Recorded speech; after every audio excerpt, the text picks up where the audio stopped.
Welcome, I'm Bill Wake. We are working on a programming language compiler and interpreter for a language called Tenth. We've used a threaded code interpreter, and most of that work is done, but we found something in trying to implement something in the language Tenth that needs, well, we need some way to substitute functions or somethings. And the way we're going to try is an indirect call where the name of a method, you push that on the stack and then do this call, and it's going to look up the name, find the entry, the code for it, and call that directly. We did a little preview. I think we know where to look for it, but we haven't done it yet.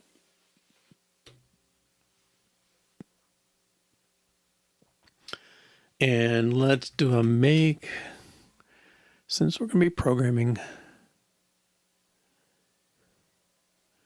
Okay, I guess I should go to the motivating example. Okay, so we were writing our hangman program, and one of the things we want to do is draw the scaffold. And that's a pretty complicated loop of things. You pass in the column, the row, and an array of strings, and then we loop through until we hit an empty string, and we basically increment a counter and draw the string, whichever line we're on the corresponding line of the display. Now, most of that work, actually everything from here to here, except for one line, is all about numbers and contents of strings and very, data typey kind of things, just ints and strings and arrays and, moving stuff around and all that. The line that's different is draw at, and we simplified that to what it does. Let's get up here.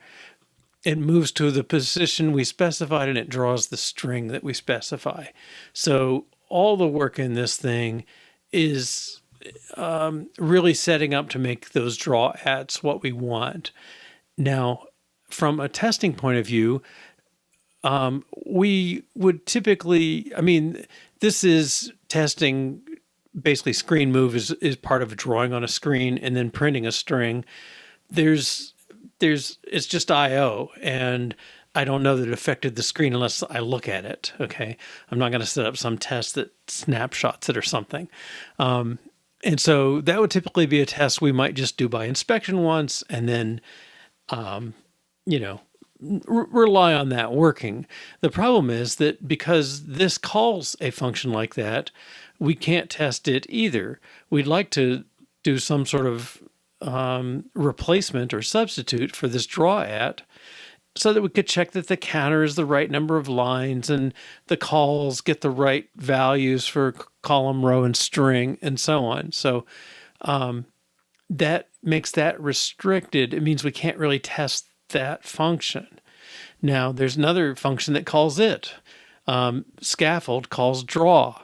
Well, recursively, if we can't test draw, we can't test something that relies on it, because this test relies on screen move too, and drawing stuff on the screen, So it puts us in a bad place as far as TDD, that we can't do TDD in effect. We would have too many side effects, and maybe they have funny problems and all that kind of thing. Now, if you're in an object-oriented language like Swift, or you're in a language with generics like most functional languages or many object-oriented languages, you have mechanisms for how you can substitute one object or one argument for another. But in this language, it's too primitive. We don't have anything that actually can do that. So what we're proposing is we're going to pass a string for this. So this line we expect to become something like, well, I kind of expect that we'll put it in a variable. I don't know if I want to do all this right now, but let's call it draw routine. Okay. And I'm going to assume this comes in as a string first, which is the function name. I'll say draw routine, column, and so on. And so the first thing we would do would be peel that draw routine off the stack, or one of the first things we do, and then we'd call that down here. We'd do something like draw routine, which is going to be a variable holding a string, so it loads the string name and call, and that calls draw routine, whatever that string points to. Okay, so that's where we're going with this thing. And what that'll do is our test can say first argument is, quote, test draw, fake draw or something like that. Spy draw, I guess, in proper test substitute terms. That, or a mock, if we did mocks, but somehow I'd put in a special testing routine, and instead of drawing stuff on the screen, it would probably capture it somewhere, or at least count it or do something, maybe even just do nothing. We're not even doing that. Probably count the number of times it's called would be sufficient for this test. Maybe keep track of the last draw or something. I don't know, but something, something that's not draw stuff on the screen. Okay, so I'm going to put stuff back. Okay. All right. So let's see. So to make this work, we took a tour, and I think it was in REPL. Yeah. So in eval, so this is we've done enough. It's REPL is read eval print. Eval is originally there's an eval all that decides whether to call the interpreter or the compiler. In this case, we're calling the interpreter is eval, and it's coming in, and somewhere down here it says check for word or number. So it's got a pointer to a word, and it's going to look that word up in the dictionary and then decide if it found it in the dictionary. And if it did, go to handle a known word, load x28, which I forget what that does. I think it's a temp. Get the stack pointer, load x1 with the contents of x0, which is the pointer to the code. It came back from dict search, and then branch into that code. And if that is a simple word like plus that's a primary, it'll go do all the stuff for that. If it's a secondary, it calls whatever, start 2D and all that stuff. But one way or the other, this is how you get from a string to a called word. Now,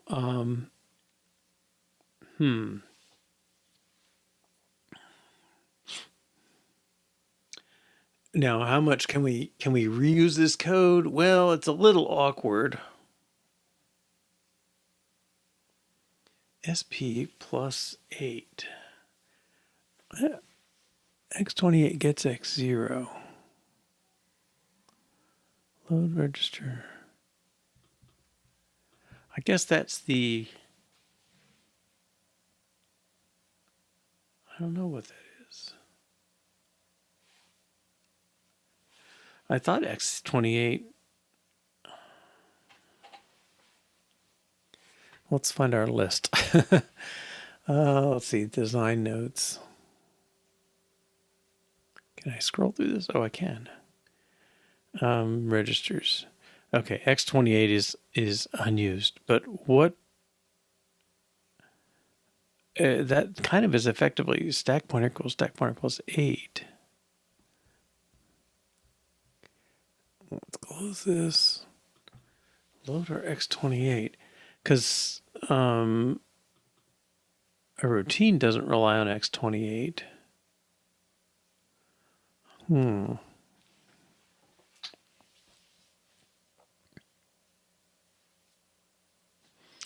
And this is a pre-increment? The one line we don't comment. Load register X28 with the contents of 8 off the stack pointer.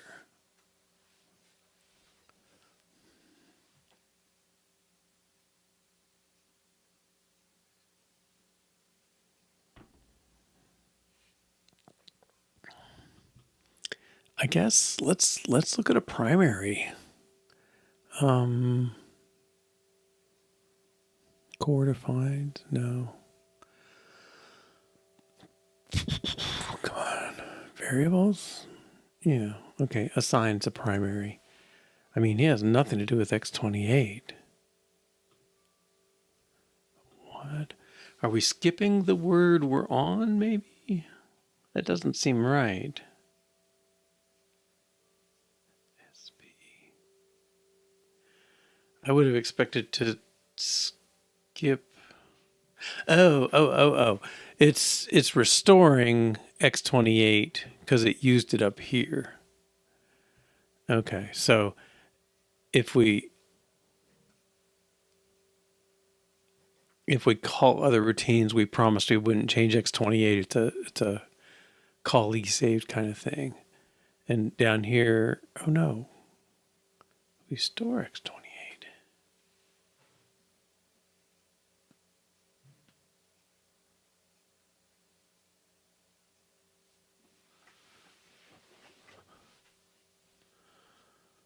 Okay, I'm a little lost.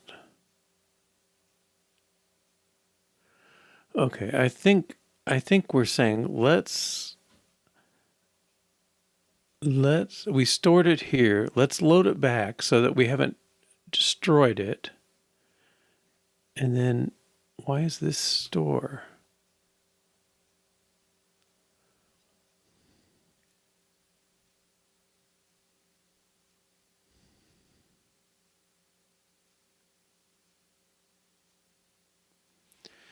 That seems wrong to me. Don't you normally load it? Not that I'm. Yeah. I mean, unfortunately, let's find other places.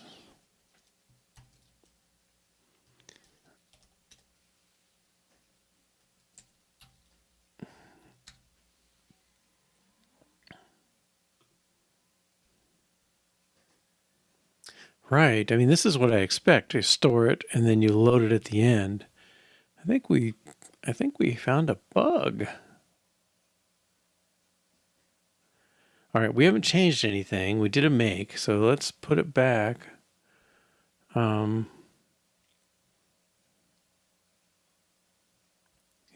takes care of it properly. Eval all does. I think this should be LDR. We want to reload the x28 register. Yeah, x0 should be coming in with the word to execute. So it points to a string. The dictionary. Oh, it's got the word type and the word. Okay, so if the word type is not string, then we go down here and x0 has the dictionary, the string to search for. The result in x0 is 0 or a pointer to the routine. So this is,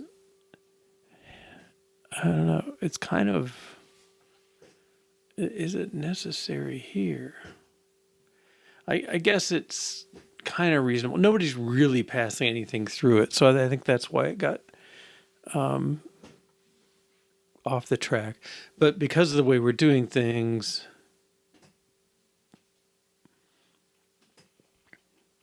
well, I guess we'd have to look at the other cases. Yeah, they're mucking with this.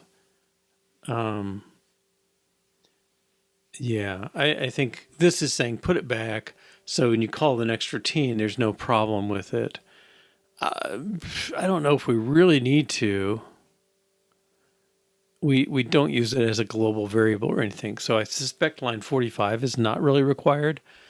But I think if it was a word, we restored it before we got here. The loadr or the store was okay because x28 doesn't get mutilated beyond here. That's an error case. But yeah, so I think I think I'm restoring it to what it should be, but we'll run make and make sure if we can tell from there. And because it's REPL, it's fairly high up, I think we'll run as well. Okay, so make REPL. Yeah, I think X0 put in X28 because X0 gets, the string gets destroyed by dictionary search, say. So if you want access to the string to compare it to being a number, you got to keep it somewhere, and that's what the X28's doing. Okay, so, well, 1, 2, 3 plus dot should be 5. Okay. Pop dot should be 1. All right. Yeah, let's exit that. So I think that's okay. Now, would it have messed anything up? Well, I think likely not, because I think coincidentally in the code, I can say it that way, this code uses X28 too, and it makes sure it's how it wants it before it calls the eval, and it doesn't really do anything with it when it gets back, so there was no harm. LDR will destroy the word found. Sorry. Are you talking about this or up here? So here, if the word is found, we're jumping to exiting. So it comes down here. The word not found, this case doesn't happen or doesn't affect this code. It only does this and then exits, or the dictionary search failed and it says, are you a number? And then if you're not a number and you're not a word and you're not a string, we don't know what you are. This is a macro that calls an error routine.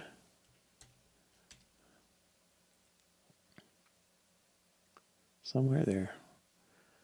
Okay. So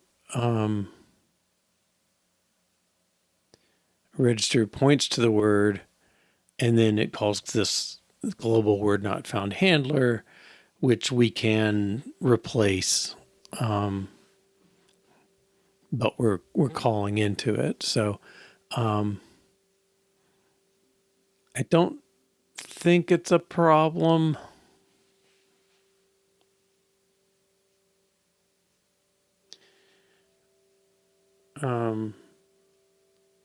Well, X28. So the reason to restore it's we're using X28's a register that's not owned by us completely. So we can't destroy it if we left it untouched. Well, if anybody who called us relied on the fact that X28 meant something already, ignoring what we do with it in our routine, we're not supposed to touch it. Okay. We're allowed to use it, but we have to put it back. And normally if I do a store at the top to get an extra register on the stack, I also do a load on the bottom to restore it. And I try and make sure all the paths go through there. But and so I think this is the better code. In reality, the only place that calls the eval is eval all, and eval all definitely trashes X28 and then at the end restores it, right, to what it started with. So the right value ends up restored when you exit eval all, and it just happens to be the path that we went through that made it safe. But I would rather say no. If I stave it, I restore it. Word not found stores the flag kept in X28. Yeah, it stores it long enough to call this other routine. Okay, so pointer to word is X28. It moves that X28's contents to X0, and everything else relies on that. And then eventually we get back and we restore it at the end of eval, and then we restore it again at the end of eval all. So that's a little redundant. If we were like really micro optimizing this thing, we would not do that.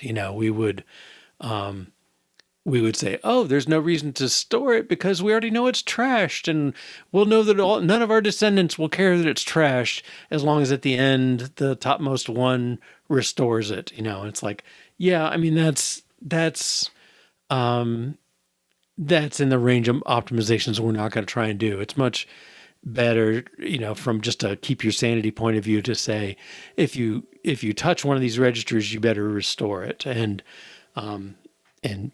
so even though it didn't affect the running of it, that it was not restored here and got restored a few, after its return, I'd rather get it restored and make everything okay. All right.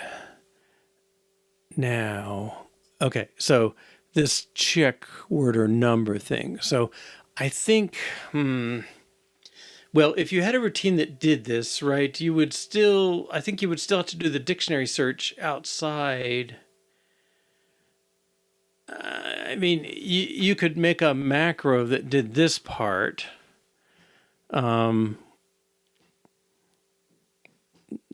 But I think for 2 instructions, I'm not sure it's worth that. So our call, well, we'll have to decide what to do. All right, so I think we're ready to do that decision. Let's, I guess this is interpreter, really. Where we want to put this, I guess. So this is our call instruction. I guess we don't have anything that does that yet. Okay, so this is test call, test start, call, now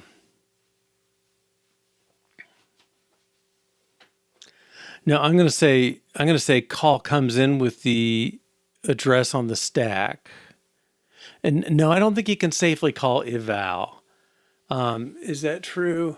I don't want to, because I don't want it to get interpreted as a number or string. I'd want the method, whatever method is named, look it up in the dictionary and call it. If it's not in the dictionary, well, we got to decide what to do. Let's call word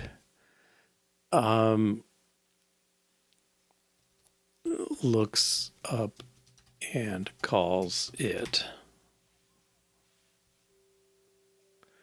Okay. And okay, so arrange, act, assert. Oof. All right, and then I think we can hint at the next test. Call handles word not found.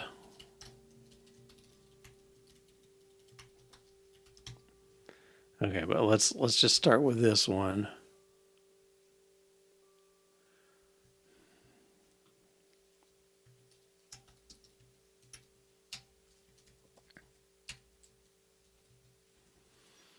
Okay, call looks at word and calls it. All right, so we're going to do data stack init. All right, because the test is that the word is on the stack. Okay, so we can make a test string, call string found, and this is dot ASCII Z. Let's do a plus. Yeah, maybe that's pretty good. We can do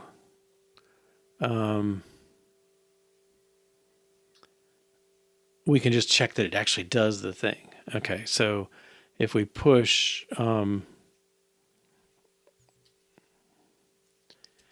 let's move x0 equals 7 and data push x0, move x0 12 and data push x0, and then move no, load address, L call string found, and push that. Okay. And then if we call call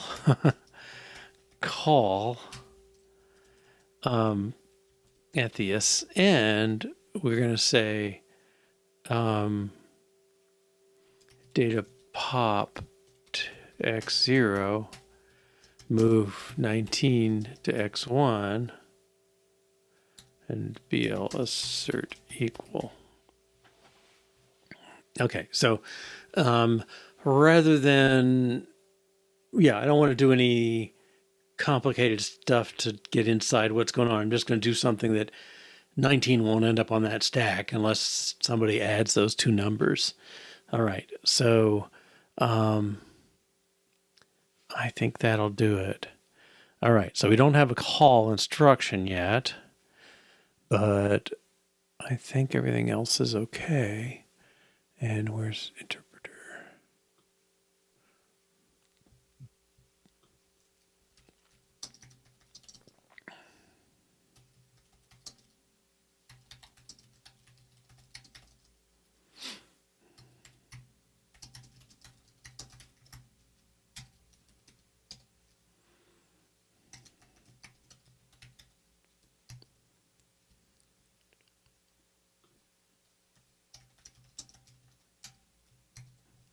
Okay. Whoops. Load address needs to register. Thank you.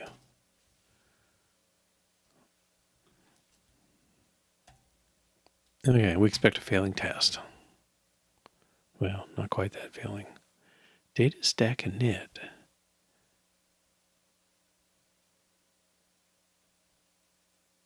I feel like I keep making this mistake. Data stack init. No. I guess that's the first. No? Oh, yeah. We don't. None of these tests use the data stack. Okay. Let's make sure to make file has stack.o. Depends on stack. Sorry, interpreter.o.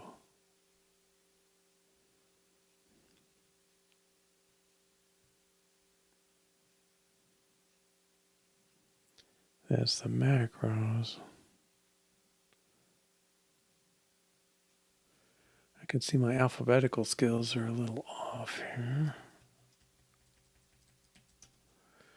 But interpreter test.out needs, oh, is that stack? Data stack init. Oh, that one's wrong. And recognize instruction. Oh, I probably didn't say BL.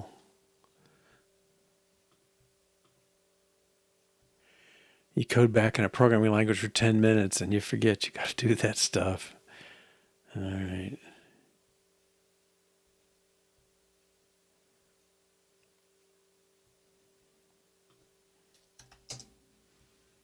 All right, and this backwards.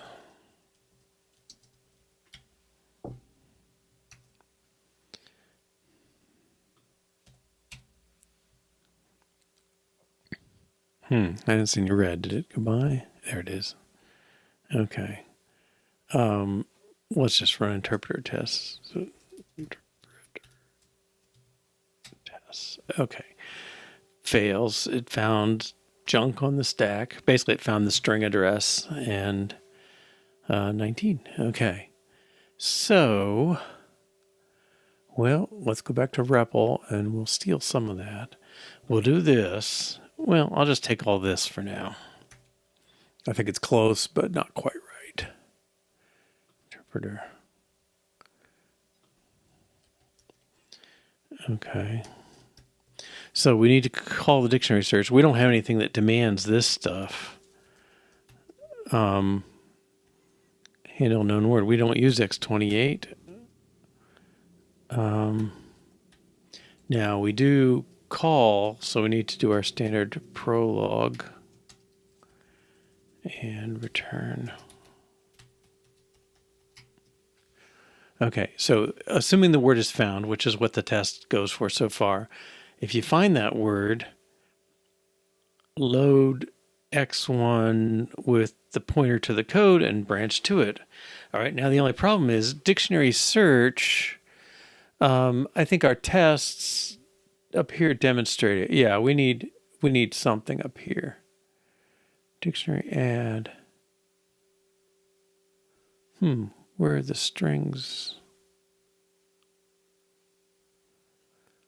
Let's see what this macro does.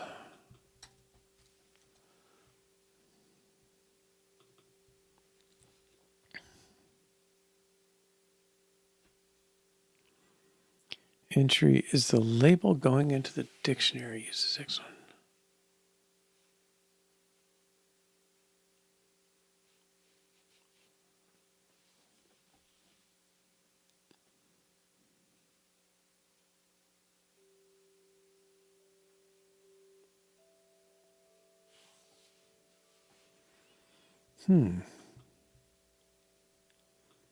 I forget how we're using this. Push.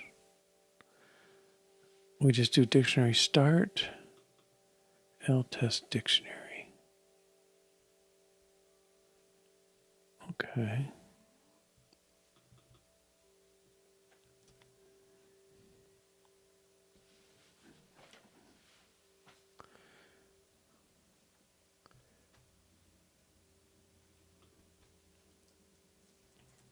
I guess that's all setting up the stack.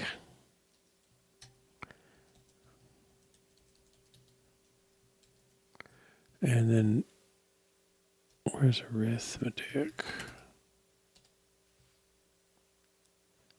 Let's add. I guess that's what we're adding.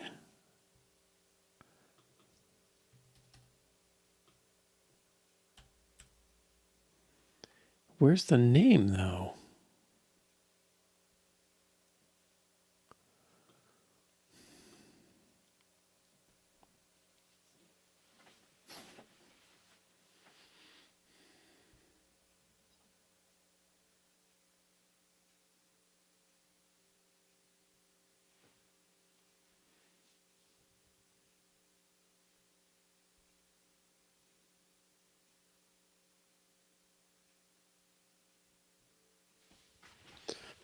All right, let me look at main. And main does this, which seems, well, dictionary in it would be a good thing. Dictionary header, yeah, I mean, this is the kind of thing we really need to do. Is there a dictionary end? Yes. And where's that defined?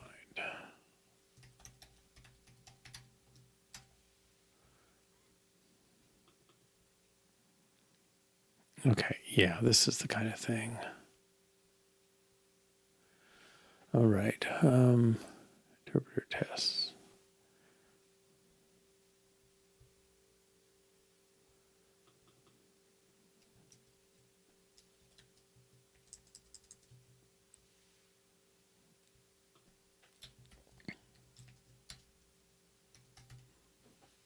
Okay, so we'll put that in the dictionary. Dictionary end. Is there a dictionary start? No. Okay.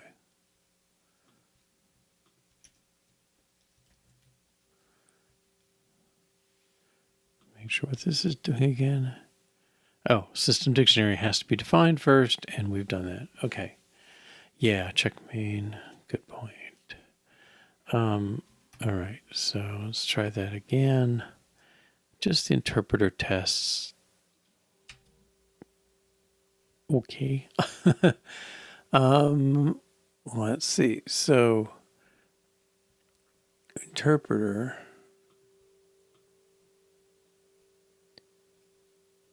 Well, okay, he needs to do a data pop x0. Okay, so pop the string address off the stack and call dictionary search on that.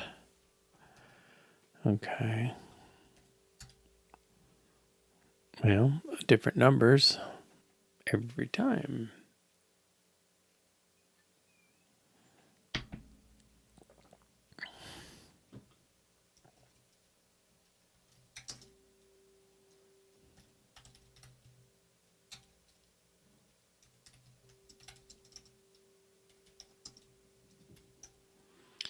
We'll run to here.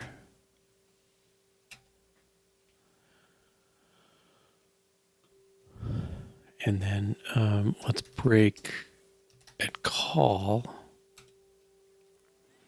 Continue. Okay. So x19, x1. Interpreter dot add. Wait, this is return? Am I not?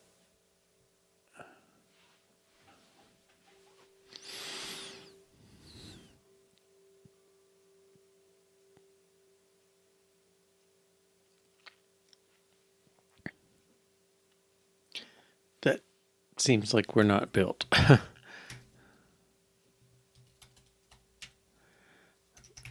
Make. Okay. Dictionary reference from interpreter tests.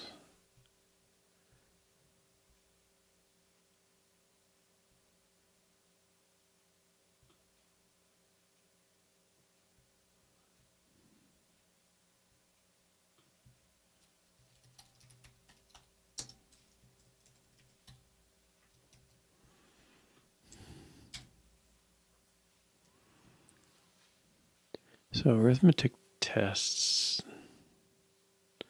Why would arithmetic tests need dictionary search? Reference from run interpreter. Oh, okay. Arithmetic tests are using the interpreter, I guess. Arithmetic tests.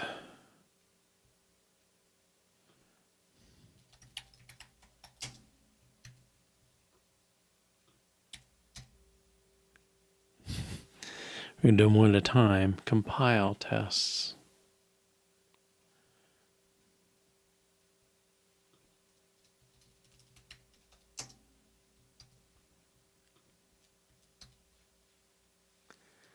Control tests.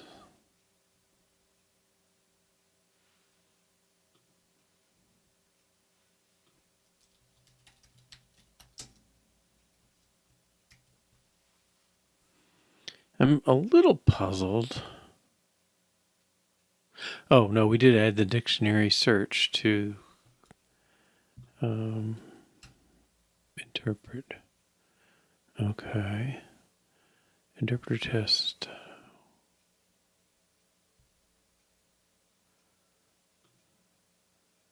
And they need dictionary macros.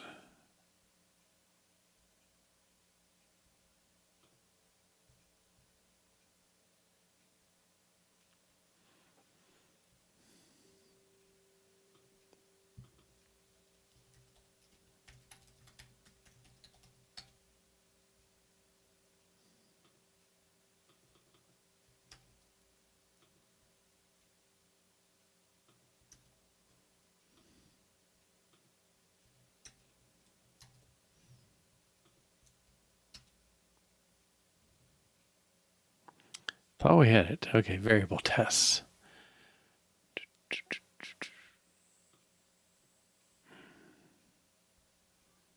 We're almost to the end. Variable tests need dictionary.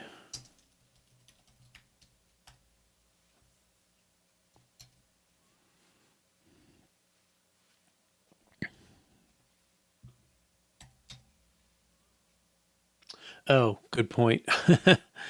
All right, and then let's do our interpreter tests. Okay.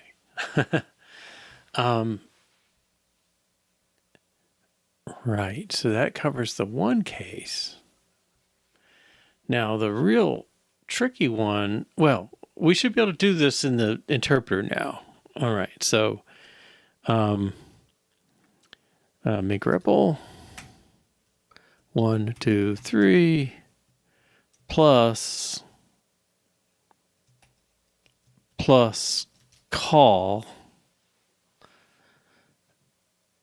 print should get 6. Oh, if we had it. All right, we had main here. Not sure what to call that or what to relate it to. Maybe its own thing. I guess it's pretty low level. I think let's put this here.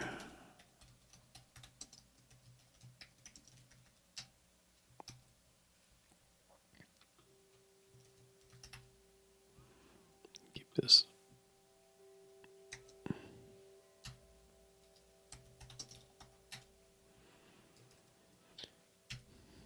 Yes. Okay.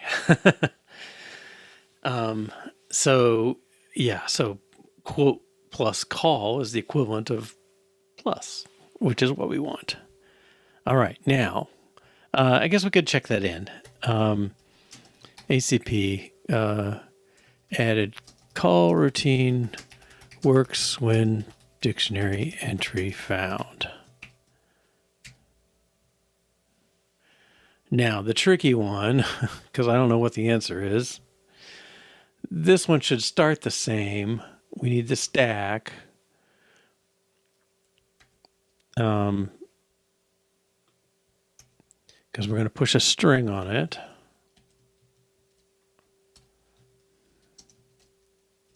Act is the same, BL call, and then assert. It's going to be different. Okay, so now we want to find a string that's L call string not found.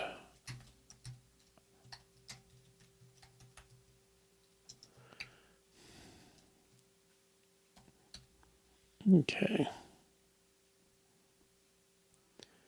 And we'll need this.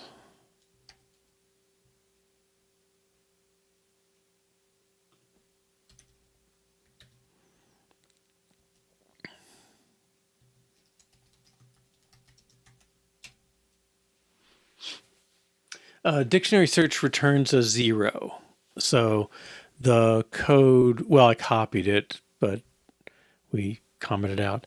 So here in the original place in the interpreter, it would compare to 0. And if it found it, well, it could be a number and it keeps going. Well, that's true. I could have used anything, including plus, right? Because we didn't put anything in the dictionary. We need to initialize it, but we don't need to put anything in it. This.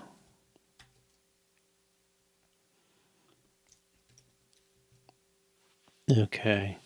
So the question is like, what do we want to happen? You know, it's gonna have to jump around it and do its own return or something.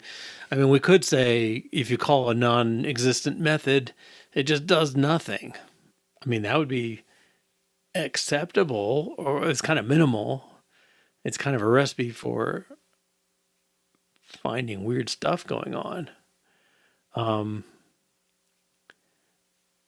We could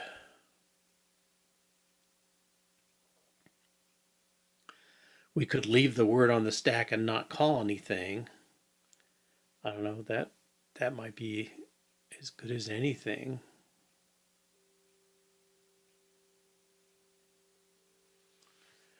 Yeah, we could print out the word. Although, like when you print, you know, it makes life tricky. We could call that global error handler, but it just says like, you got a problem. Where was that thing? That was in REPL, I think. Right, yeah, this word not found macro. I mean, this is a very simplistic. Okay, so word not found is defined here. All right, so it just calls whatever this is. It loads this global word point handler thing. Let's find that. I don't know what that does. Don't remember. I think it's got a default.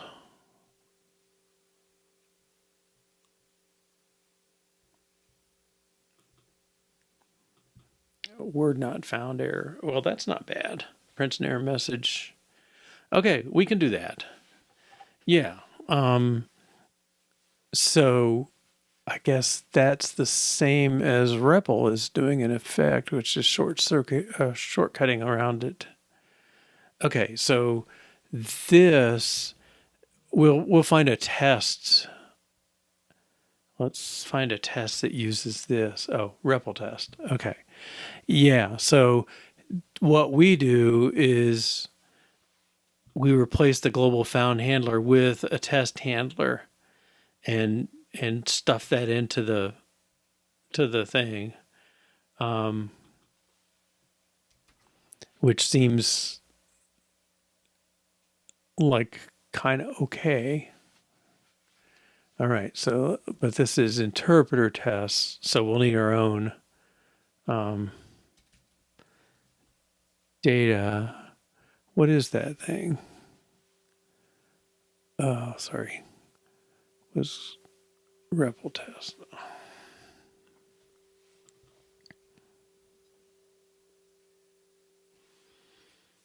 I wonder if that's something that would be more.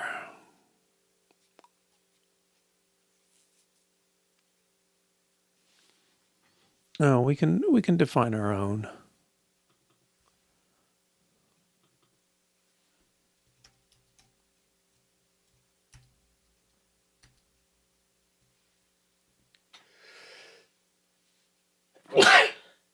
Excuse me.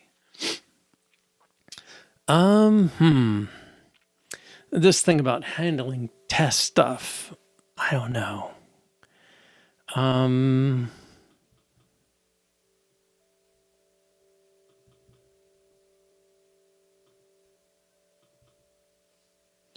Let's make this be called test error handler. Let's publish it. Test error handler. Okay, and then the usage of it here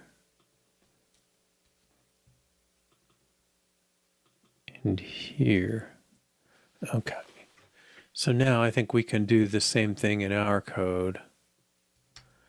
All right.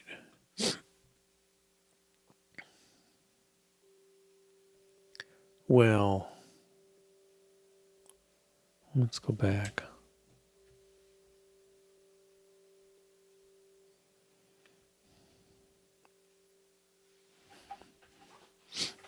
I think this makes a macro we could do.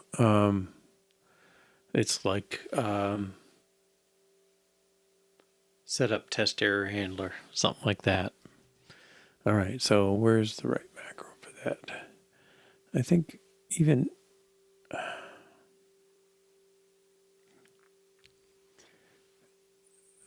well, I don't know.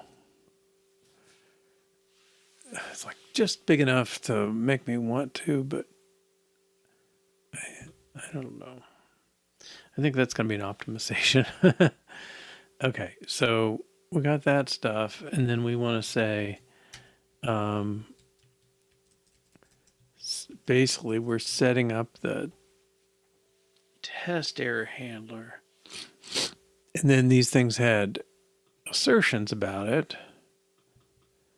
Oh, L capture error message.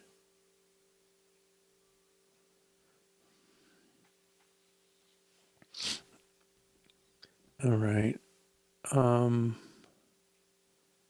This. Oh no, this is.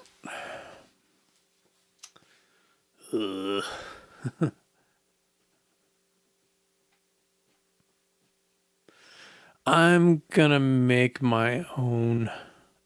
I don't know. I think let's get it working and then we'll decide. Whoops. All right, so that code, but then here's test error handler. I'll make it local again.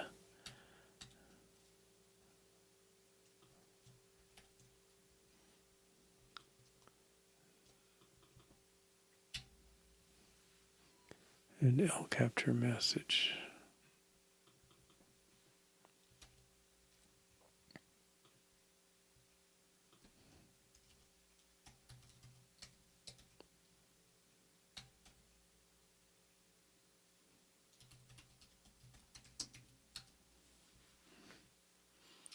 Okay, so we got room to capture that.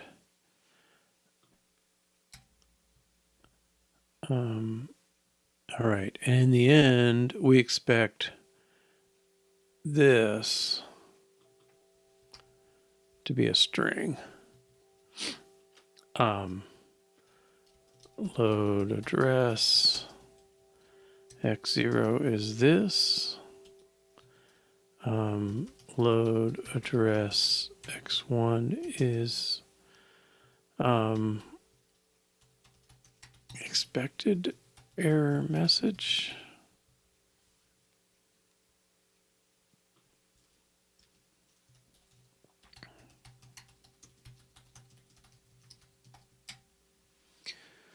And it's whatever the message is.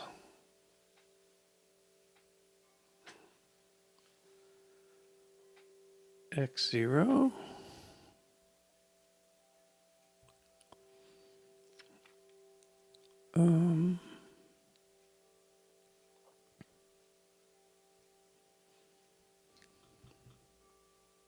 Oh, okay.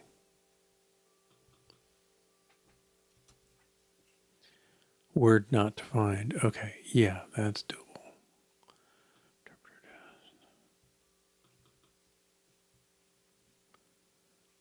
No, I think this is fine.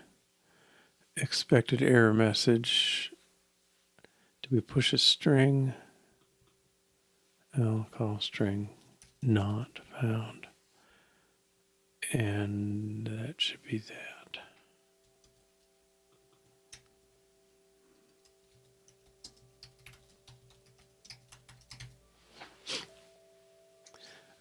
Yeah, let's go check the dictionary end.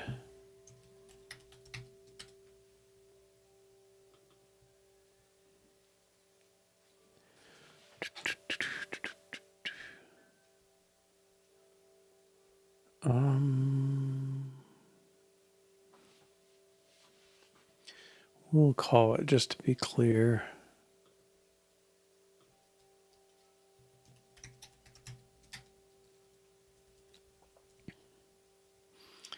Okay, more setup. All right, but we have to get the string we want to call pushed on the stack. We set up the dictionary, we set up the error handler, and we make sure that the error handler writes the string somewhere. Okay, and I don't think I called this test yet.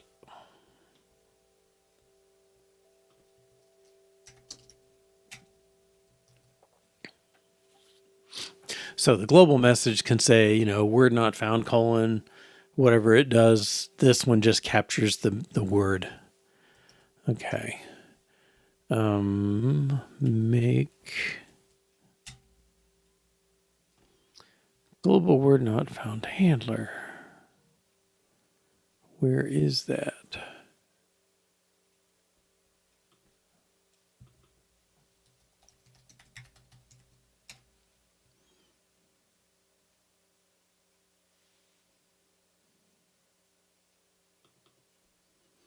In REPL.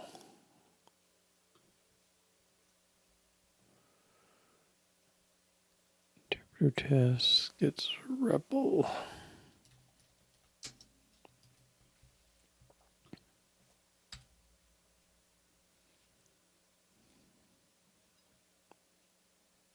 Boom. Okay. /interpreter tests. Alrighty.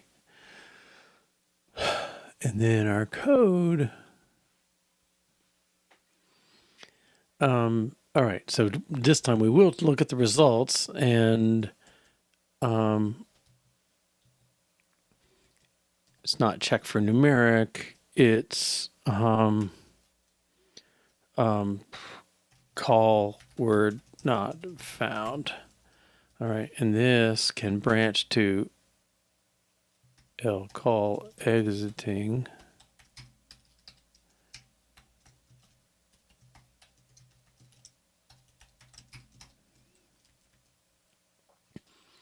And this is call word not found.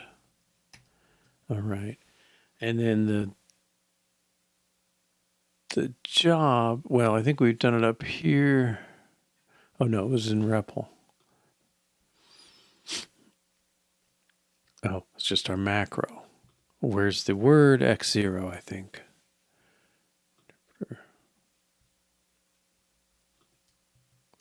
And then fall through to that side. Is it still an X0? No. Oh, this is why X28 got used. Okay, so we store X28 into SP offset 8. And then we need to load X28 SP offset 8.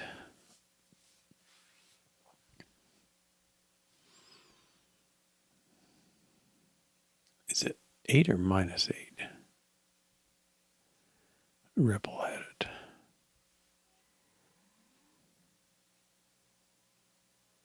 And it's 8. Okay.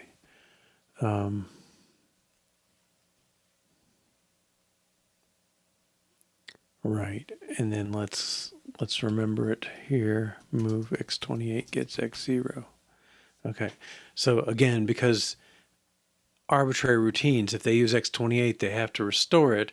When they come back, well, actually, it doesn't affect, it's dictionary search, I guess. Even though dictionary search trashes X0, we still keep it in X28, and then we can use it down here. We wouldn't really need it otherwise, because you don't need it to handle this. Okay, now, and I guess we do sort of face the same thing, like we want to put it back to what it was.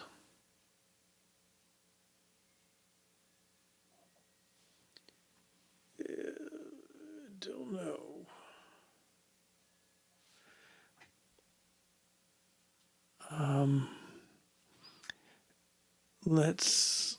Let's look up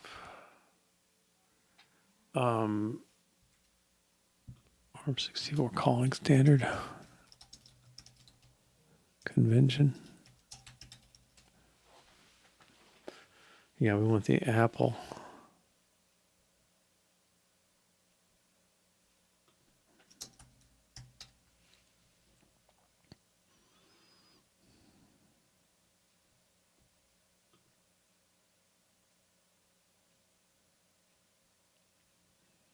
Call saved.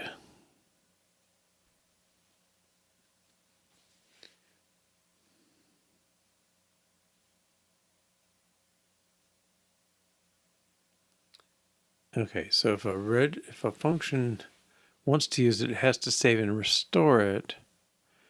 Well, I don't think that's going to necessarily matter then, because we don't pass it as an argument to them. Right. They have to put it back if they use it on us. So, okay. So this is not needed.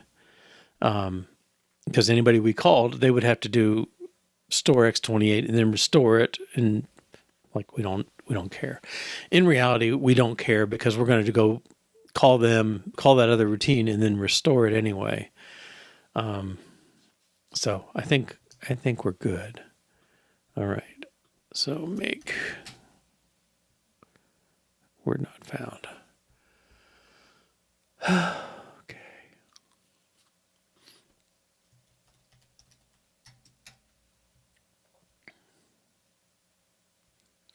REPL.macros.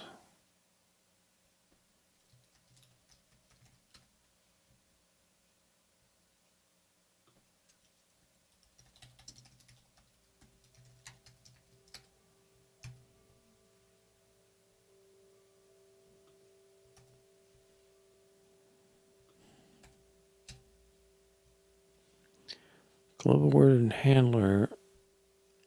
Where's that defined?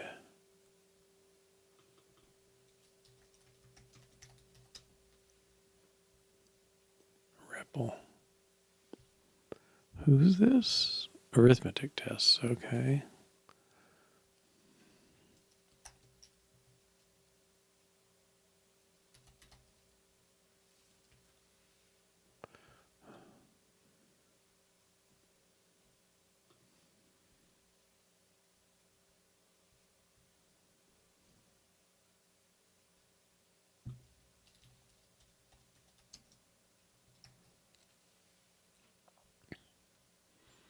Well, everybody who uses interpreter needs REPL now. Which I kind of call a sign that we're probably not dividing things as well as we could.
Arithmetic test reference init control stack. Reference from eval.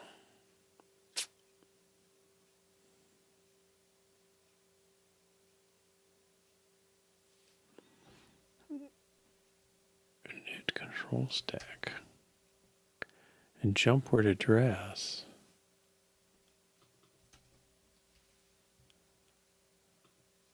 Control. Is it a test?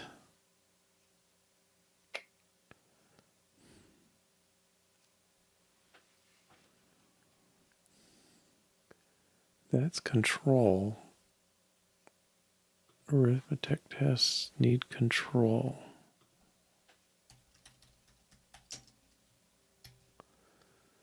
And what's the other one? Jump?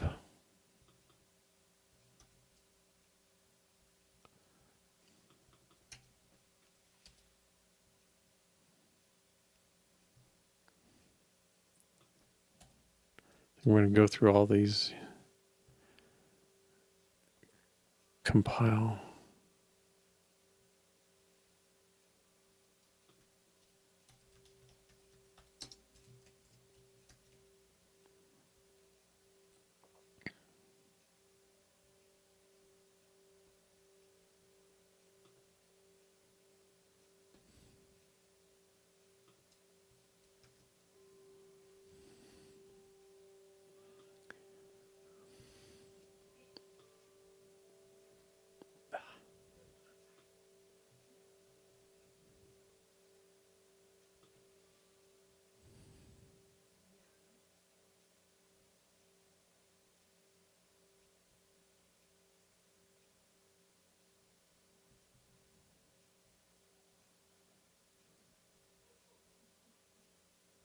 Okay.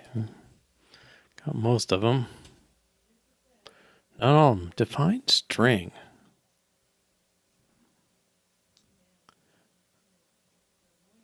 This is compile. No, control test dot out.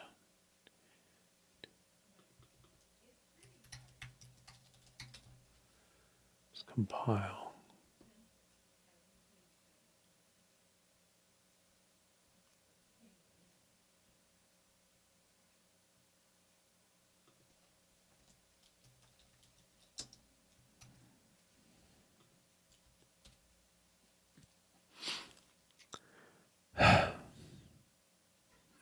Variable tests. Okay, I might have missed them.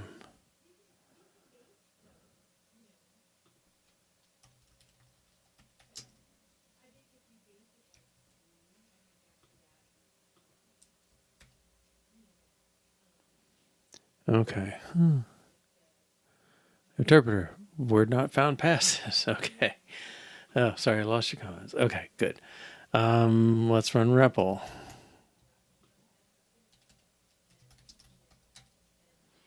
One, two, three, plus, plus not a real word, call, word not found.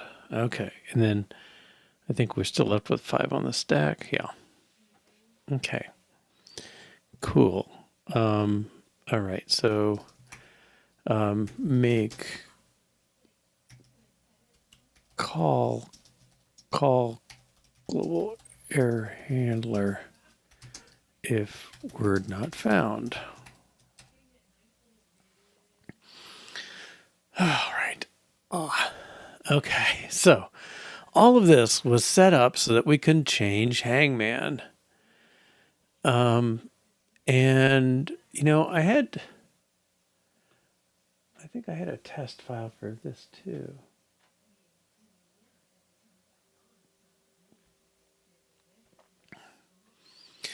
Well, I think I want to make a move towards better testing in the sense that I'm going to add a new file.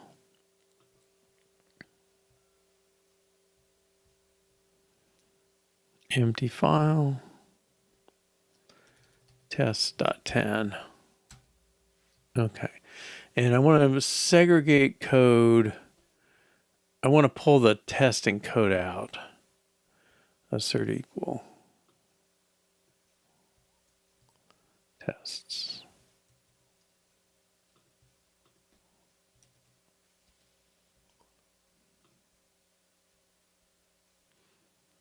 So just like we were doing in Swift or any other kind of thing, the tests aren't mixed in with the code. Now that.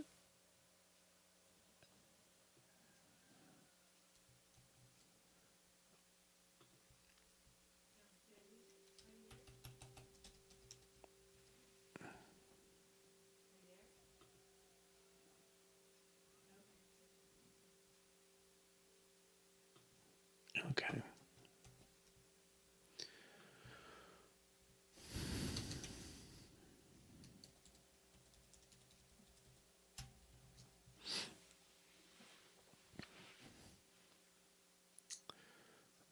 All right. Let's see. So with these, let's make REPL. All right. So I should be able to load this.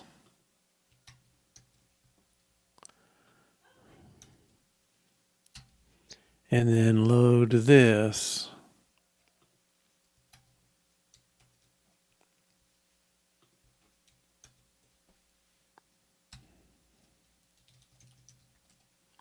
Okay, that's running.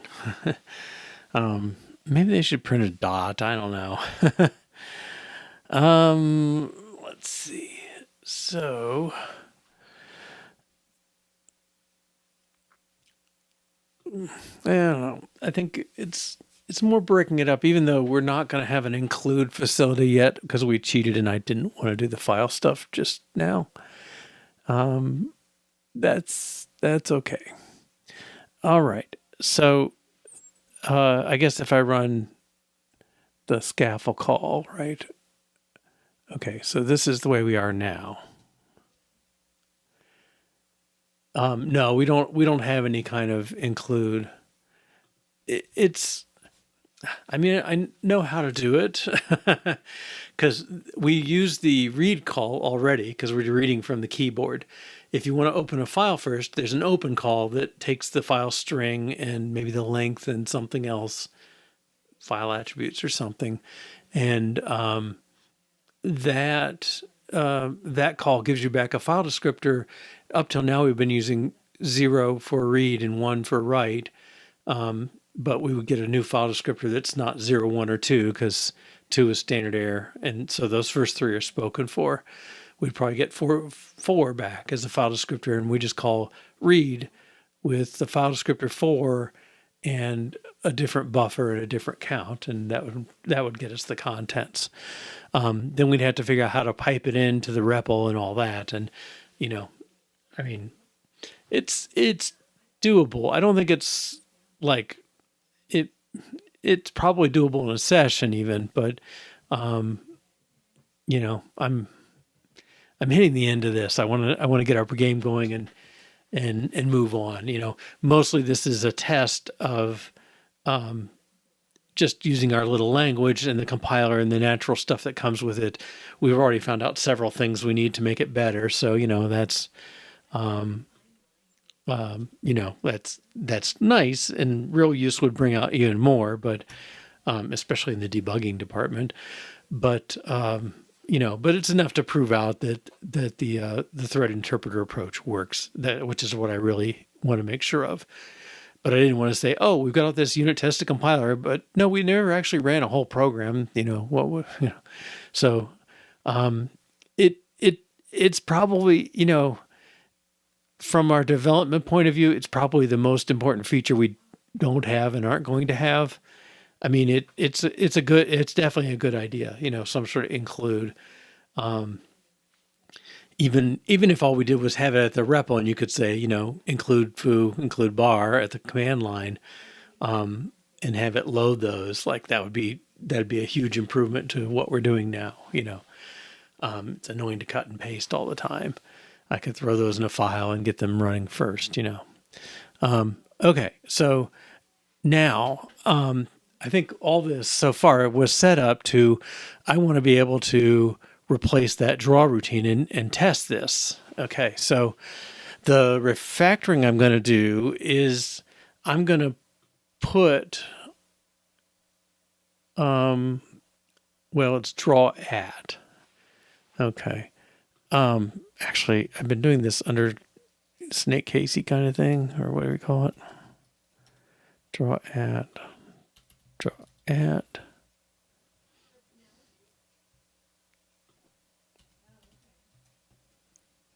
Okay. So what I want to do is pass draw at as the first argument to draw. So it'll be the top of the stack. Okay. And right now I just pop it. Okay. And that should work the same. And we'll just run this again.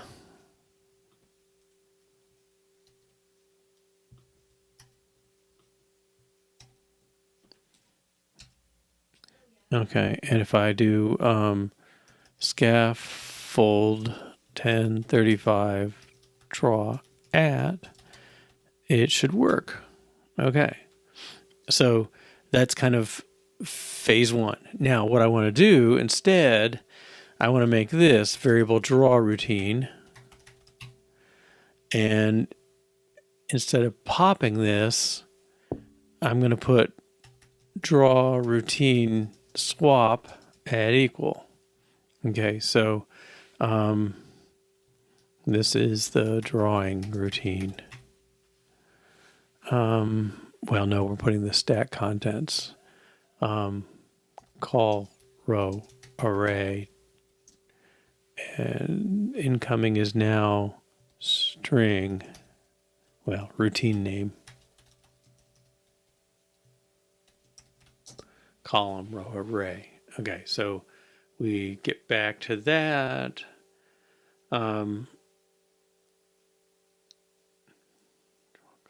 After draw column, we consume the column, we consume the array. Okay, yeah. So now I'm unnecessarily saving this variable that we don't use, but now I want to use it. Okay, so instead of draw at, I want to call draw routine, gets it on the stack, and call.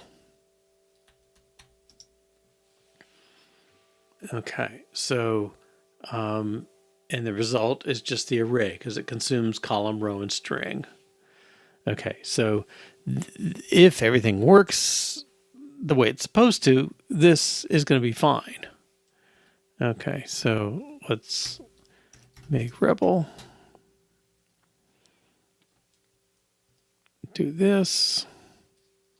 Scaffold 1035, draw at draw.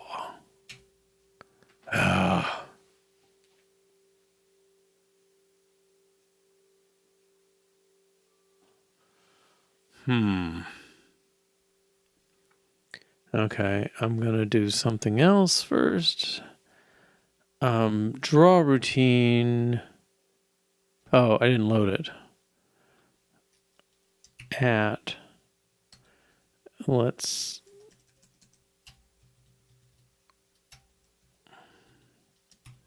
That puts string call, oh, well, routine name.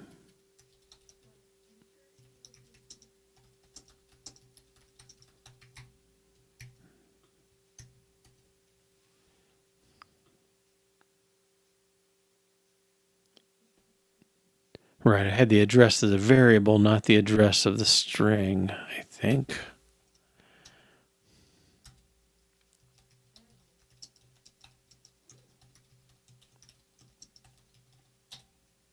Good. Okay, so that's a nice refactoring for us. Make draw call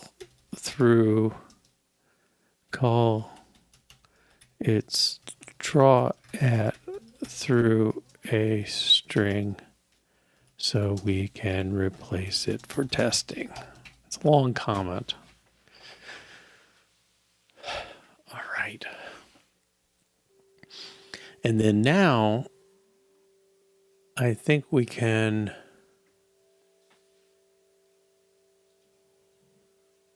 is that going to work right? Yeah. Okay, so now I guess I'll just make a test for it here. Draw. All right, and this is we're going to make another routine.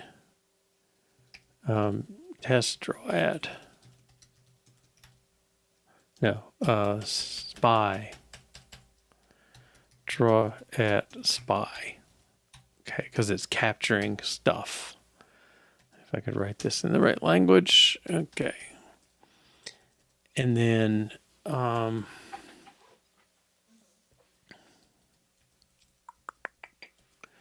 test draw is going to say scaffold 1035 draw at spy draw. Okay. And then what do we want this to do? Well, I'm going to say variable test draw var count. Okay. And then this is going to do test draw count. We'll duplicate it. So we get test draw count, test draw count.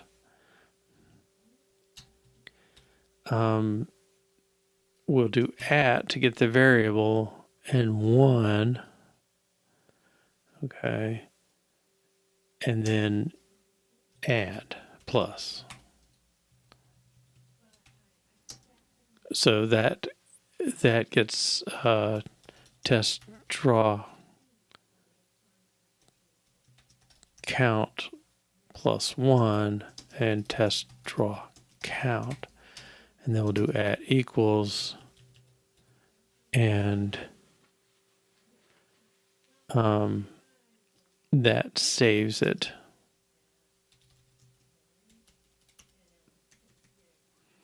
Okay, so that clears off these two things. I mean, really, their dots are kind of implicit, but in this case, I'll bring it out. So whatever's on the stack, oh, we're supposed to consume it, right? So it's got column, row, string.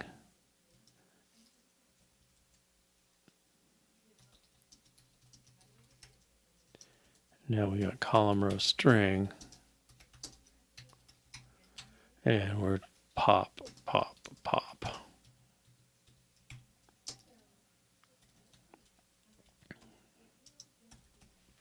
Okay. He's making out a build string. Yeah, we could. The problem is, again, we're short on primitives, and I'm gonna not do it unless we have to. But the make dollar thing means we'd have to convert all these characters into we'd have to convert the string into a buffer or an array, and we don't have a facility to do that yet. So if I did, I mean, really, my ideal would be take in column, row, string, and maybe make a string that has those three numbers in it, or those three things, one per line in a giant string that's the result, the capture of all the arguments, something like that.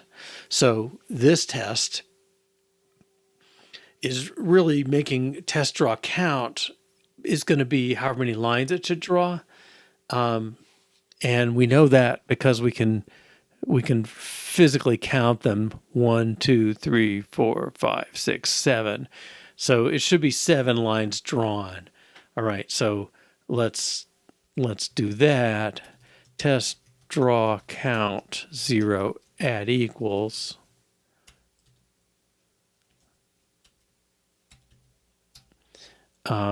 So that's the setup. And then at the end, test draw count at 7 assert equal. Okay, so I think that should do it. I'm not touching anything we've already done. I'm going to add this in and see if it works. Oh, I already deleted it. Sorry, or exited. Make REPL. Okay. But I think, what we did just now, we had already done the change to make it accept the string. Now we're doing the test that actually uses it. So let's capture everything. We'll move that back over to the test momentarily. All right. So now if I call test draw, it should get nothing. Okay, let's assert the wrong thing, I guess. Well, let's call draw at.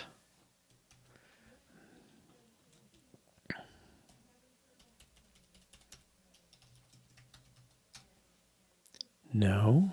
Oh, I didn't replace it. Okay. Hitting save isn't enough. Word not found assert equal. Oh. Okay, I got to put this in the other file. I don't know if this is an improvement. It's keeping it a little more coherent on each side. All right. Okay, test draw count.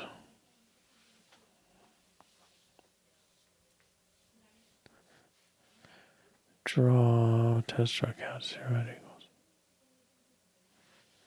And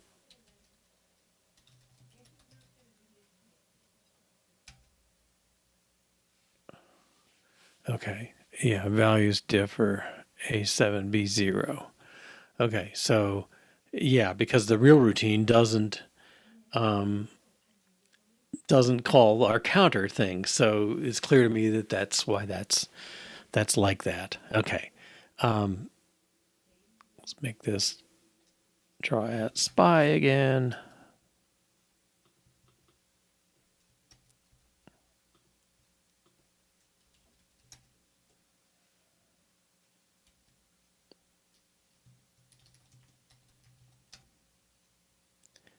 Well, this is too hard to tell.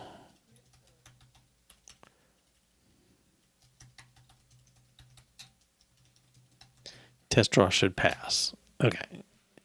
All right. I think we've done what we set out to do. I wrote a simple test after, but now we can do test before for things. Okay. And we'll leave that there. Okay, so let's check this in.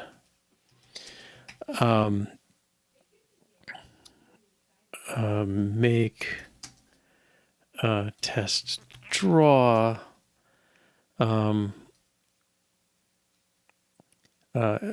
use a spy to monitor draw at.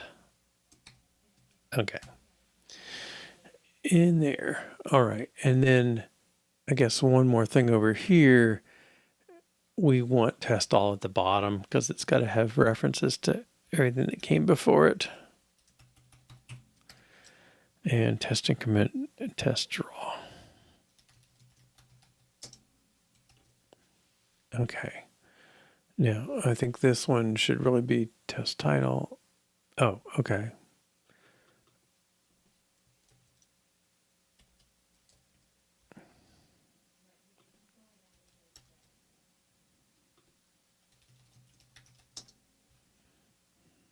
Take that out of there. Okay.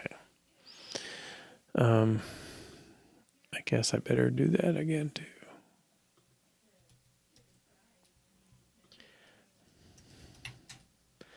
Yeah, it's tricky to keep these levels straight, I guess. I've done this. All right.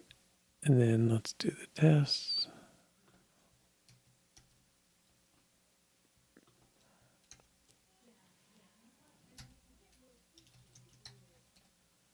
Okay. I'm starting to think my test maybe should print out a dot first thing. I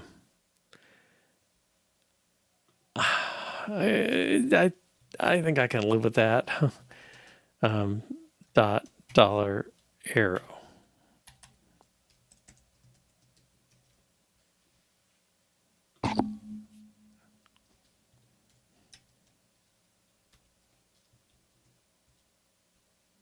Oops, not in there.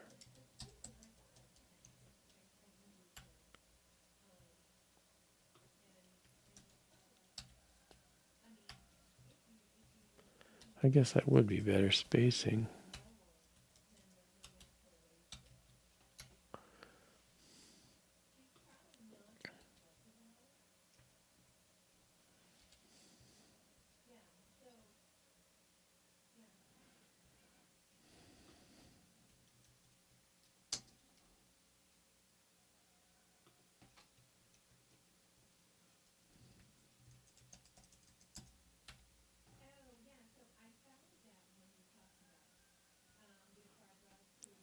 Okay.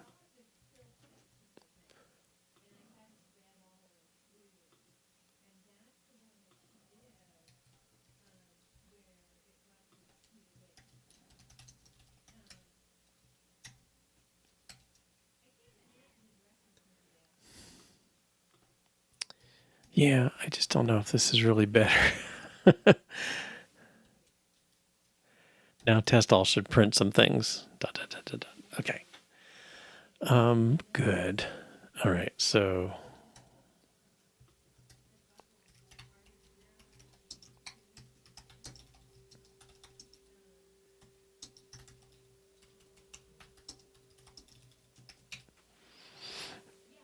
okay.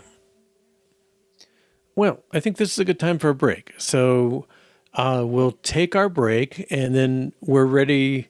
I guess we've done all this. Define call, it takes a string, use call. We're going to start making the rest of Hangman. Okay. Put the title before the digits where it should be printed.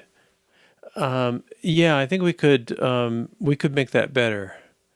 I mean, we could theoretically use draw to do it because it's doing a screen move and a this and a that. We don't need the new line really because we're treating it as a whole screen. But yeah, let's yeah,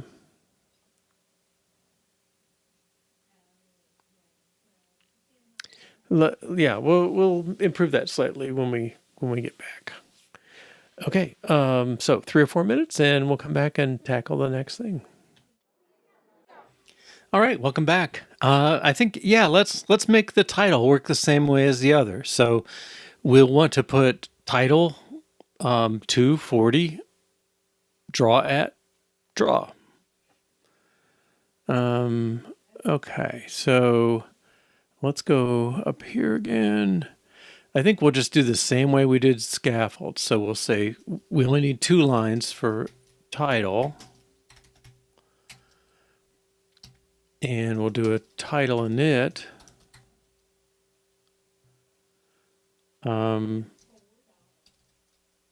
Semicolon. And call that.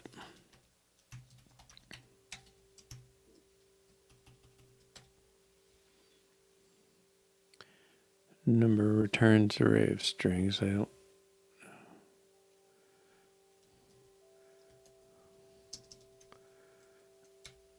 I think we'll just say array of strings.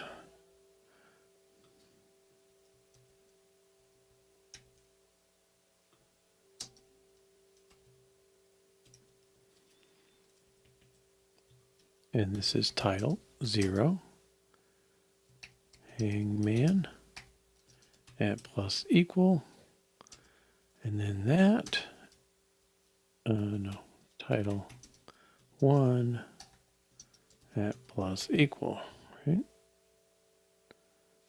Good. Okay. And then down here,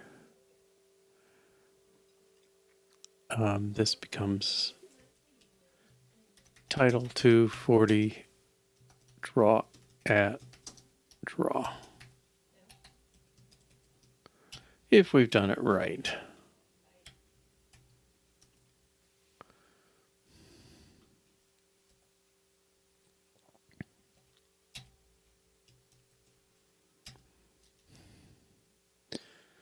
Now, title 0 at plus should give us that string. Okay. And title, well, let's just run hangman. Okay. Actually, I think 40 is maybe a little too far. 35 might be a better number there.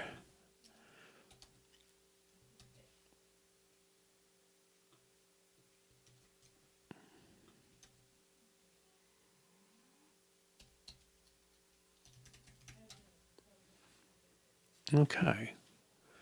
And 10, whatever the hangman one feels is a little high too. Let's try 6.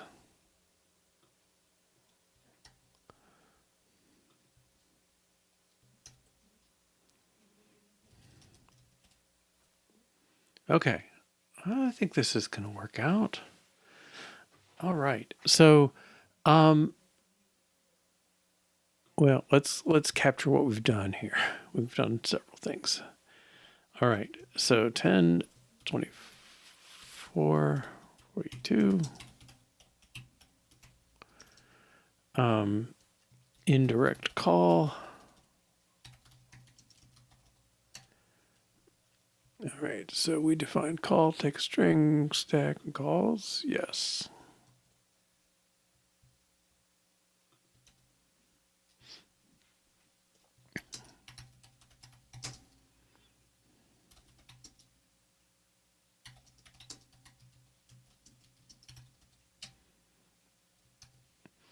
Okay.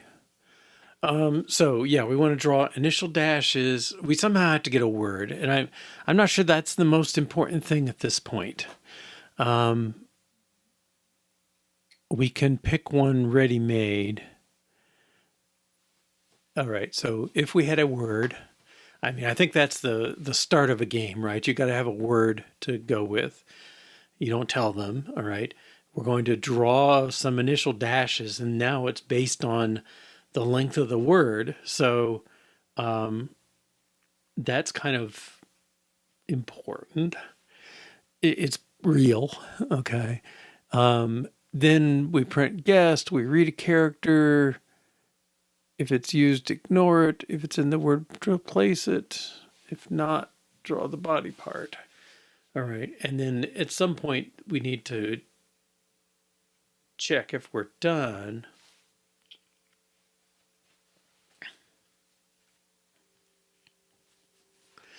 Okay. So, well, I think for us, the way we manage things right now, if you have an array that's going to change, you probably want to, a string that's going to change, you probably want to use an array. So I would say we put our word in the array. However, we can do that. Oh, we can certainly do that. Yes. Okay. So given a word, populate an array, and then, well, I guess the first version is populate the array with all dashes. There's really two words, right? There's the word they're guessing, and then there's the partial word that they've guessed already. So the clue and the answer, if you want. Okay. Guessed, that's very boring. We can do that easily. Read a character. Okay. So the real thing to me is get this loop going. I mean, the loop for a character is probably the real interesting part of the game. All right. So I want to say game done. Like I want the loop to be small. I want it to say game done not do, and then it's like read score or something, not much more than that. Okay. And game done is really like we either filled up the word, the clue, the guess matches the answer, or we've run out of letters.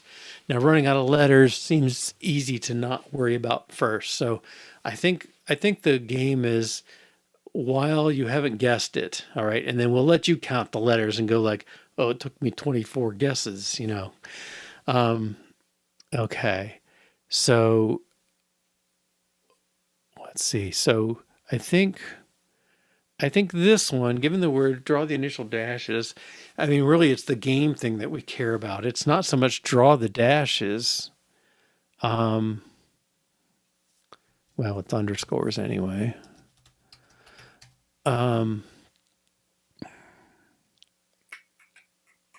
Well, I think it's really given the word, create the guess, initial guess. And then drawing it, that's pretty straightforward. But then given a letter,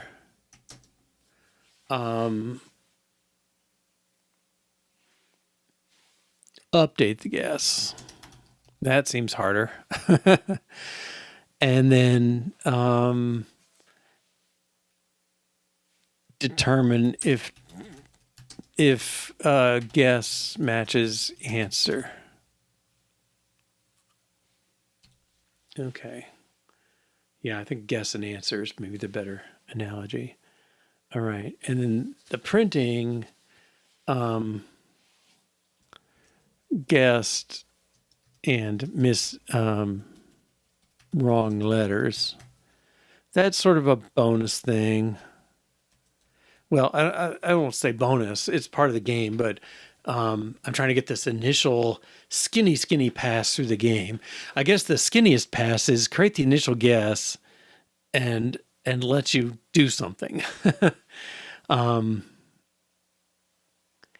Maybe it's make 3 guesses and then we'll add updates. Okay. So I'm trying to get this loop going, really. Create the initial guess. Game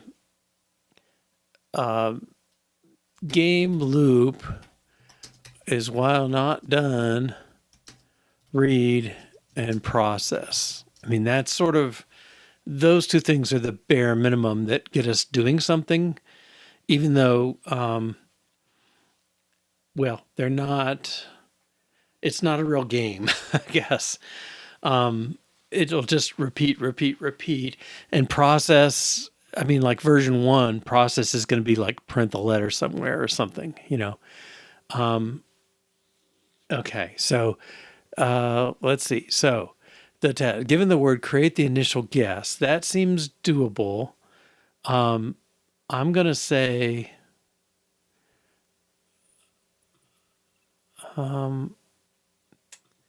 boy,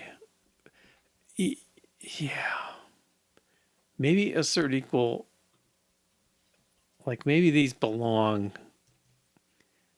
in here. I'm going to put them at top. Let's see, include 10th unit, which doesn't exist. And that's this.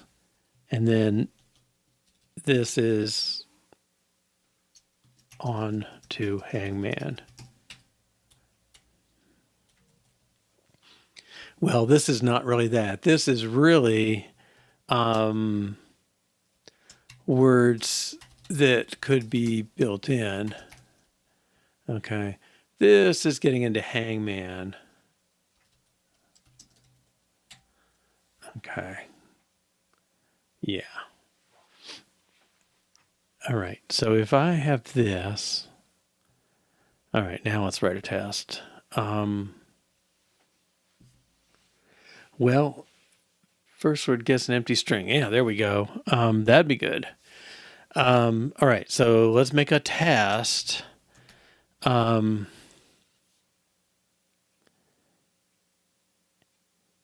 Empty string. Let's do that. So if the answer is empty string, then we draw nothing. We, while not done, says you win. Okay, we can do that. Empty answer.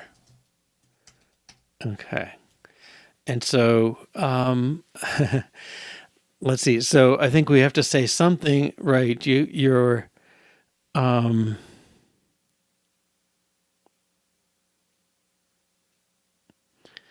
think initial, well, let's do this. Initialize. Okay. And I'm doing prefixed words for the helpers, but regular words for the really parts of hangman. Okay. So if that's your initial word, then game over should put a 1 on the stack. 1 assert equal. Okay. So initialize.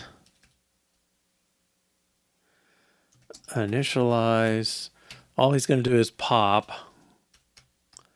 It's just a throwaway to get rid of this string. Game over.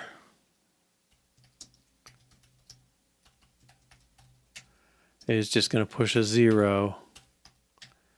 And this test should fail. Now I think make REPL. I guess I should have kept everything.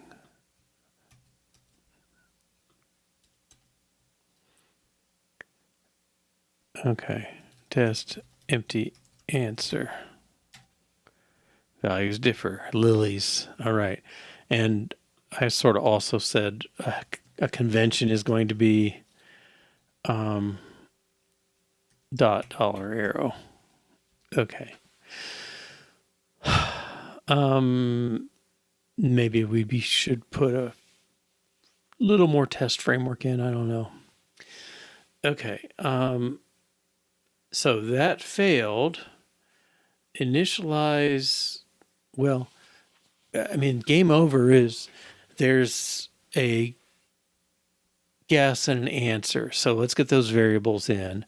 I'm going to say 100 array guess and 100 array answer. Okay, yeah. And they both start out with no all zeros, so that's an empty string. Okay, and so game over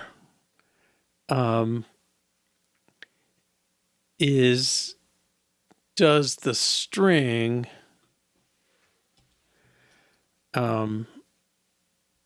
what do we do? Head to, make to. Well, it's really make dollar, right? So guess make dollar puts a string on top, and then answer make dollar puts a second string, and we want to return equal strings.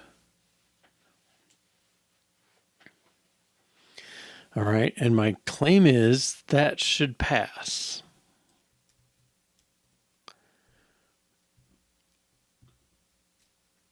And just to make sure we're clear on things, reset everything. We probably could have a reset that did that for us, but we'll just run test empty answer. All right. Put the guess and answer on the stack. I don't know.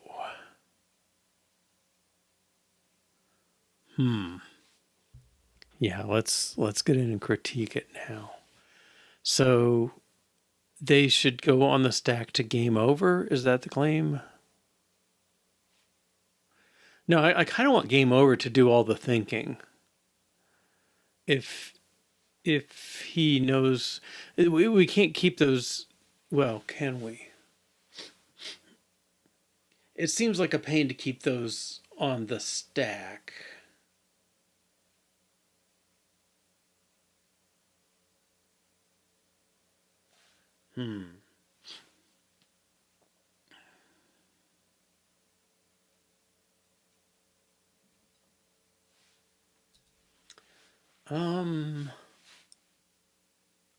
Right. So I could put guess and answer on the stack. In a way, I don't even need the. Yeah, we need to keep those arrays going. But in a way, I don't need. I mean, I could make a string. This might be better. Initialize. Well, it could say, let's put another variable in, which is variable answer string. I don't know, type suffixes like this maybe. And instead of that,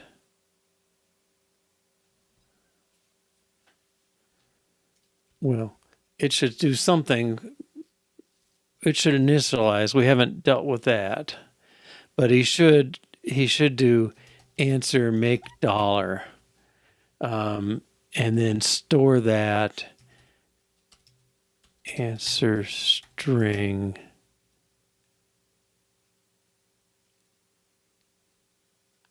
Guess and answer get consumed.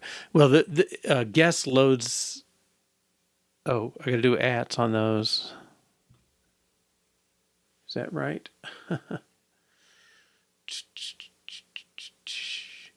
Guess is an array.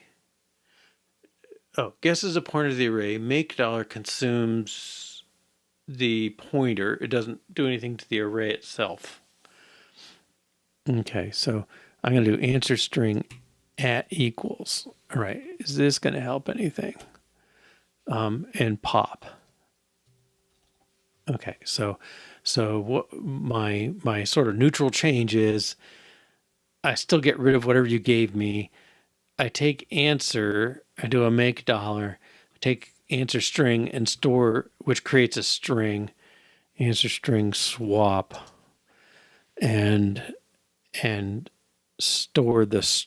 So make dollar puts a pointer to a string on the stack, answer string puts the address we want to store it to, swap them and do add equals. Okay, so my claim is that should be equivalent. And I'm trying to get up to the next test.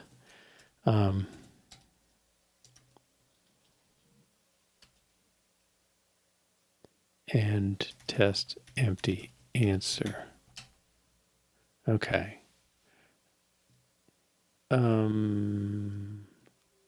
Well, any assignment or access, pops the variable address off the stack. So it's they do that in a way too. I mean, they consume, but we're consuming addresses, not actual variables. All right. So this is hangman test. Hangman. What we did was works for empty answer. So kind of the most trivial test, but good. I mean, I like that. Doing an empty string first is the easiest thing.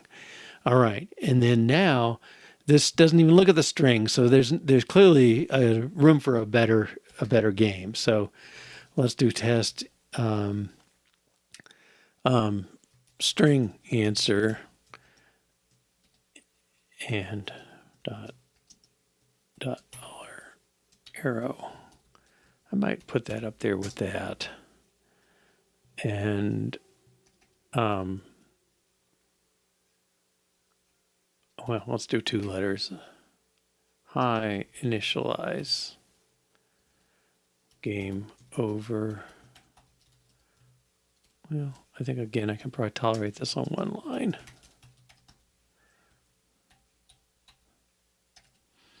Okay, so put a hi in our thing and then check game over equals 1. All right.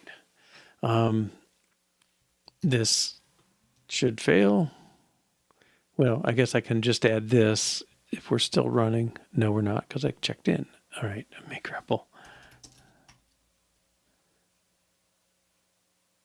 What I wonder, let me do a save. I think there's something wrong. I'm not sure if it's what it's from. If I do /REPL.out in, this is hangman.10.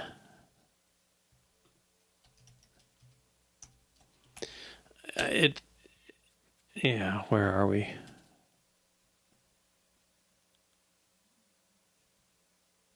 Where's hangman? Did it get stuck in 10th?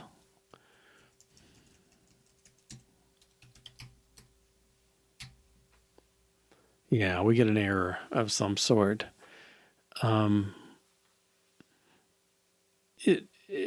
Again, I might want to pursue it at some point. I mean, I really would pursue this, but I'm not going to right now. I mean, it's a real issue. I'd like that to work. If it did, we could run things as at least start them in this. I think it may be a mix of, test string answer not found. Oops.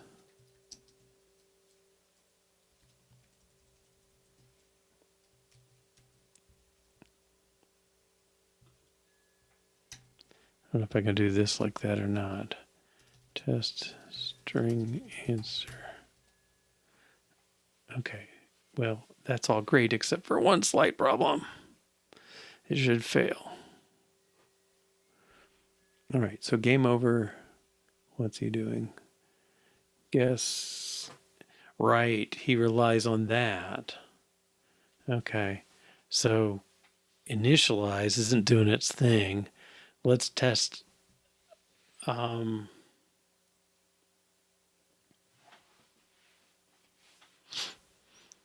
let's make a test for answer get initialized. Well, no, in a way I don't want to do that.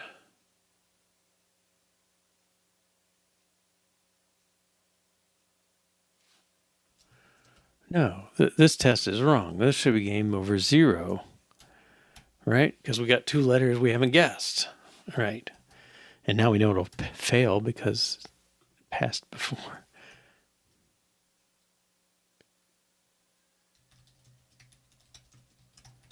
Did I call it that? There we go. Okay. Yeah, because we haven't initialized anything except we just popped it off and threw it away. Okay, so now answer make dollar. All right, well, we have to get the contents of the string in there. Okay, so let's start getting real on this. Initialize saves answer string. I think that's accurate enough. Okay. For now, anyway. And the input is answer.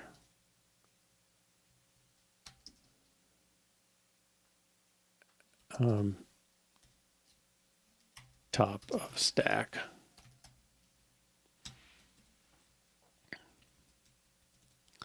The output is sets answer string.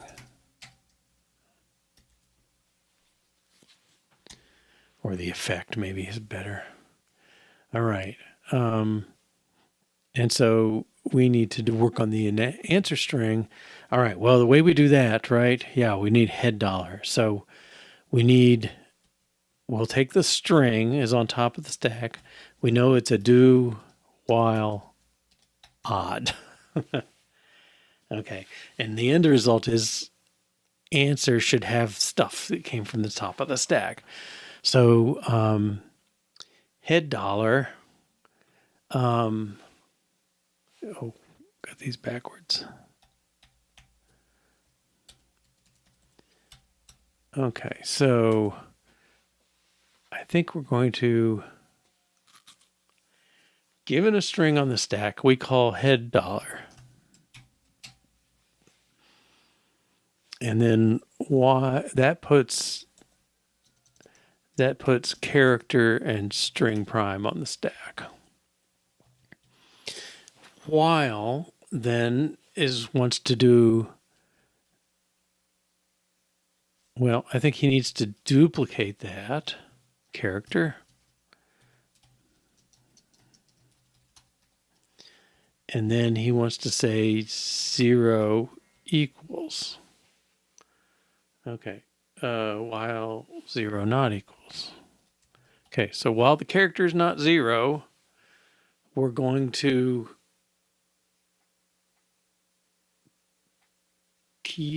we're going to come into the do with C string. Okay. And then we have to do something with the string. We need a counter. It was so much easier to create a variable before for that too, wasn't it? But this is shorter. It was painful to keep the counter.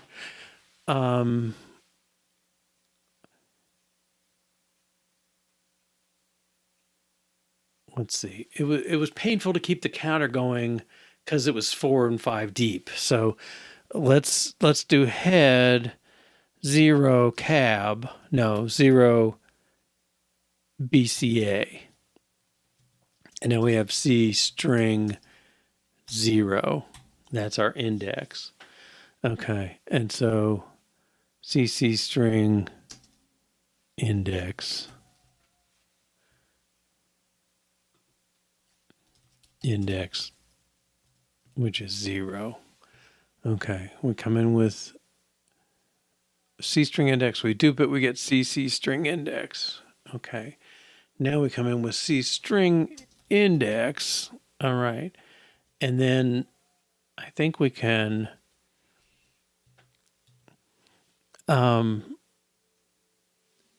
say we want to write character to answer. So answer, no, let's do CAB. CAB. So put the index on top and then the answer swap. So we have CAB is index string, then answer goes on top. Answer index, no, and we swap. I want to get index answer C. All right, and then CAB again. All right, and now we have C index answer, which is what we need. Dupe the index. Yes, we need to get that down there somewhere. We're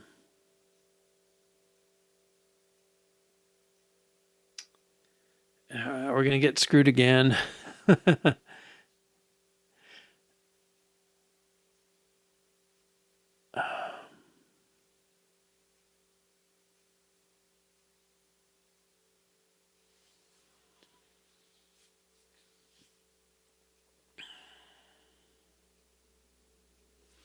Maybe we should be keeping the index on the front of the string.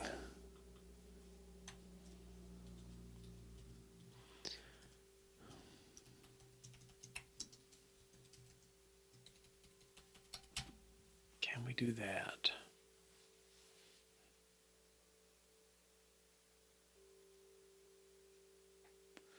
No, I think it's going to get duplicate answer.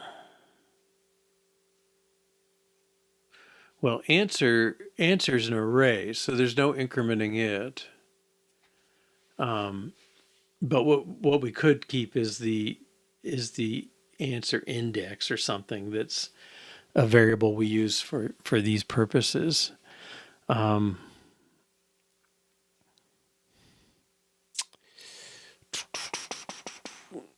Now, it wouldn't be impossible, and actually Forth probably has this, that you could set up, you could provide a method or a routine that erases or deletes a variable. And I bet you can use that in that way. You can kind of have a local variable, but we don't have that. It's not going to kill us. It's a small problem, but it would be useful. Yeah, I need the index for the array index.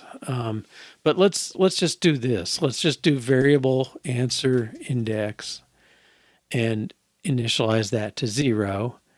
Answer index 0 add equal. Okay. Okay. And then head, yeah, a string comes in. Let's put that here. String comes in. Head splits it off. Index is no longer an issue. Duplicate. Yeah, that part makes sense. 0 equals, don't need index. Okay, let's take it from here. All right, so now we have C string. We're trying to get C. I guess we can consume C, right? So we don't need to duplicate it. So if I pushed 209 should be deleted. Right. Yeah, thank you. No index anymore. Okay. So we have C in the string. We know C is good. We want to copy C to the next entry in the stack. So answer, if we push answer, we push index, answer index, and then we do CAB. Okay. And now we have C answer index answer, which is exactly what we want for at plus equals.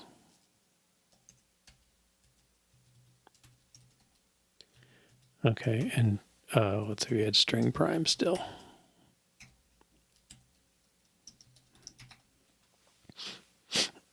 Okay, so we're answer index cab should assign it the way we want. And now we do head dollar. We consume the character. Head dollar produces C string prime. So we've got the same thing coming in both ways. That's the check I make. Okay. And at that point, answer make produces the string, and then answer string add equals saves it.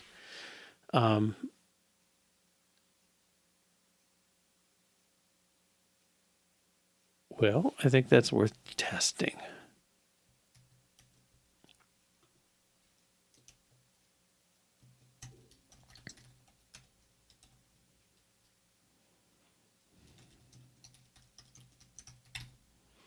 Okay, and this should it should still fail.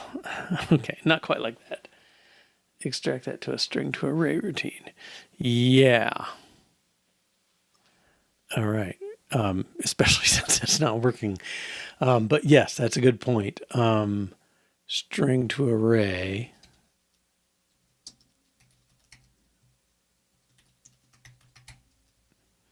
That will be an easier thing to build and to test. All right, convert. We want the string first or the array first?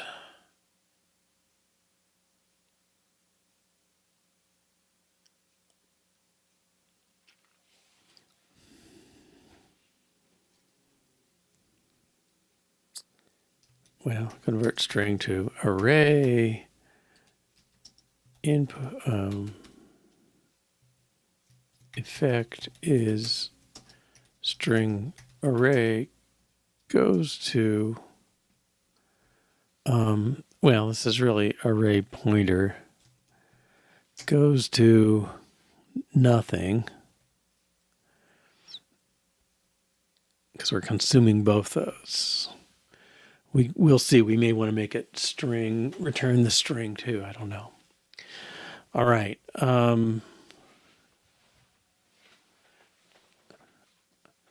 Let's give this thing an index.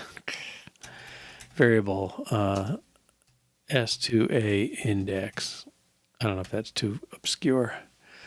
And this does that. Okay, so, well, I'll take this. And it's kind of a starting point. Okay. Answer index 0 add equal. Okay, so this should be S2A index.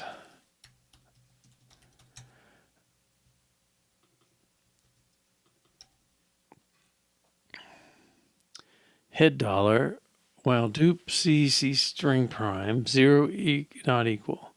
So while it's not 0,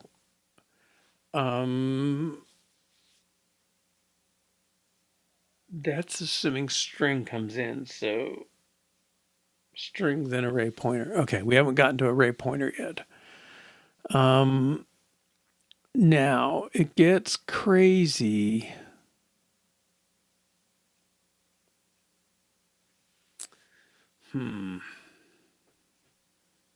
So answer index, all that stuff. Well, this is really S2A index.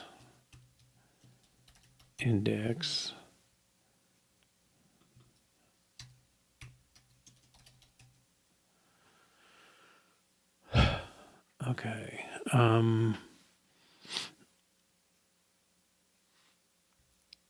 C string array pointer. I can just say array.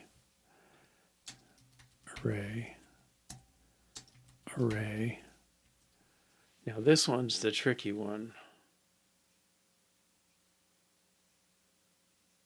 Yeah, that's better. You're right.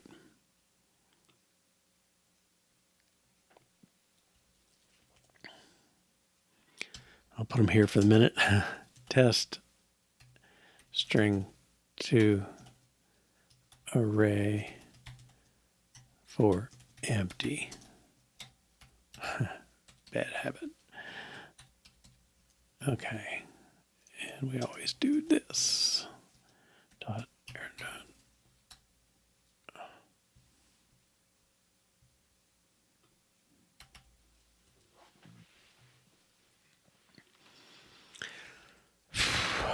We need a test array.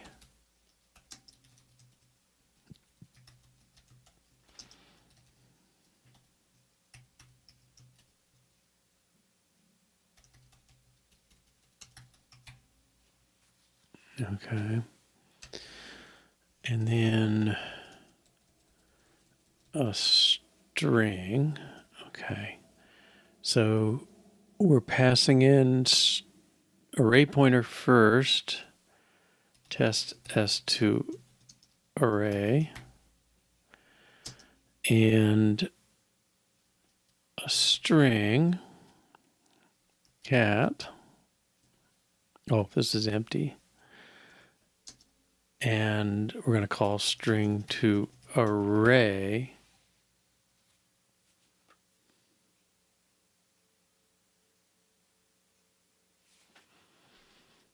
Okay. And then we're going to say test s2 array make $.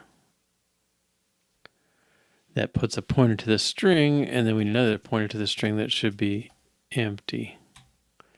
Assert equal strings.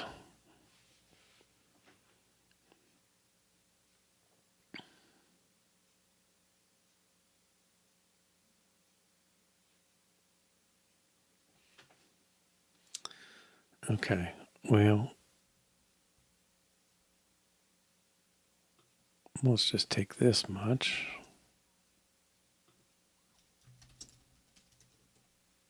Whoops.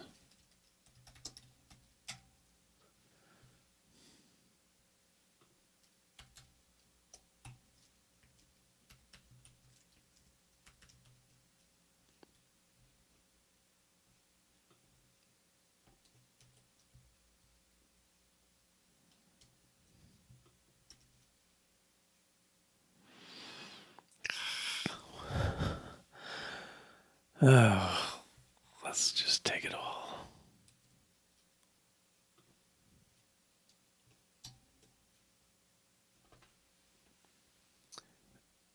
I've probably done that more than once. Yep. I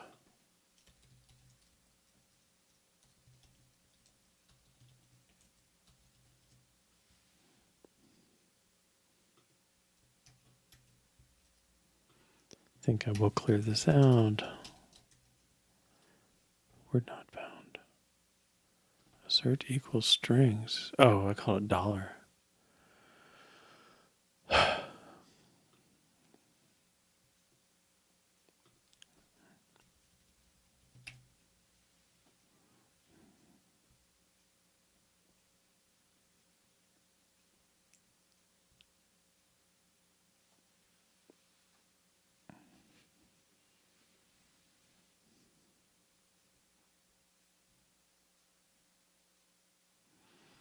Okay.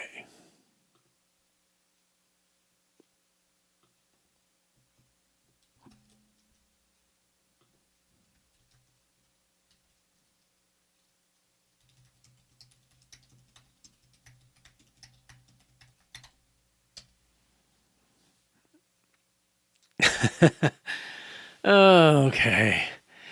Oh, I guess it shouldn't fail. Right. It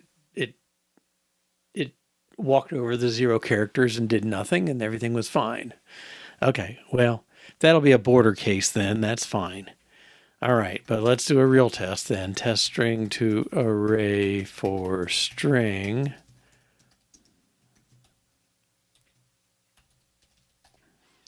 Okay, now we're going to do s2 array, and the string is cat, and string to array.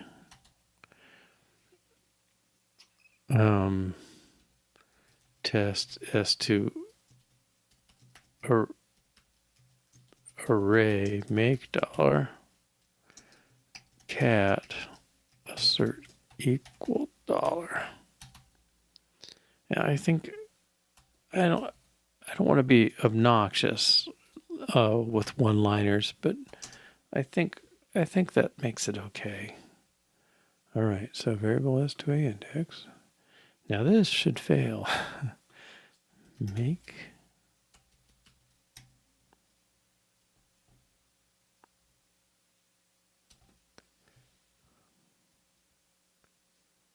where did I say S2 array?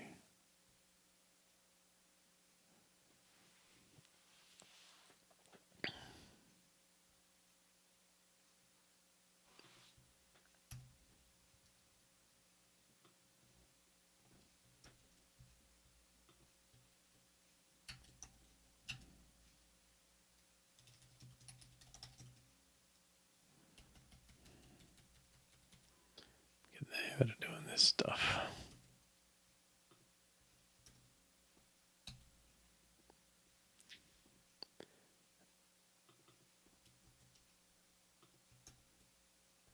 Right. For string.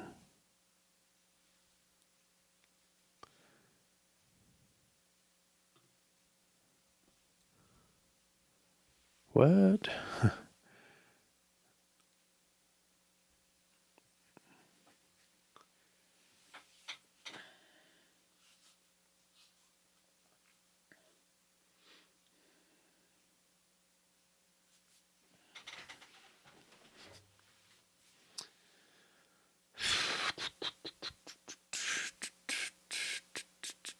Yeah, that's an easy thing to do when I'm sitting here not knowing.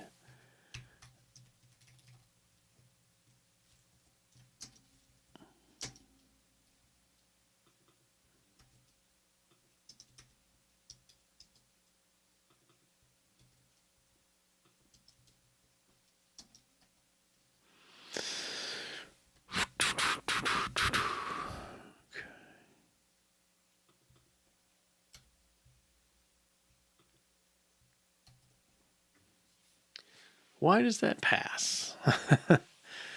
Okay, so we make a string with empty string and check it for that.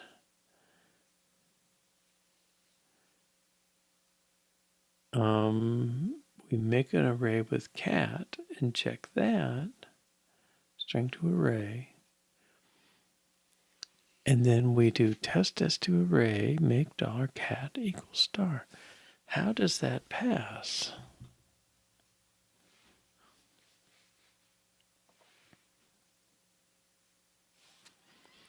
Well, let's put something in here. Dot dollar arrow will peak. And then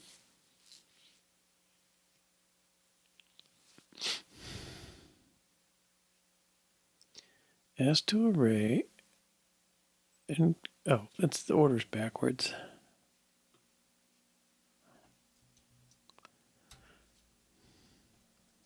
Who knows what I copied where?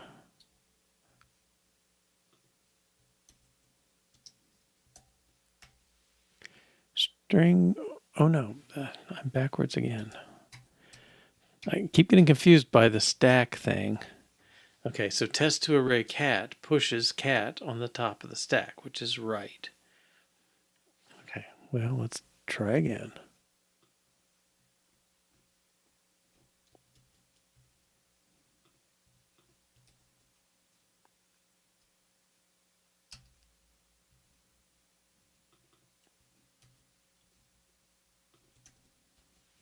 Yeah, okay. You need to consume the values. Yeah, I mean, it doesn't even do that, right? I mean, because this takes the array, which just loads the variable. Where is that? Oh, right here. Okay, it loads the variable, converts it to a string, which should leave the string, make dollar puts it on the stack, right? I lost my markdown.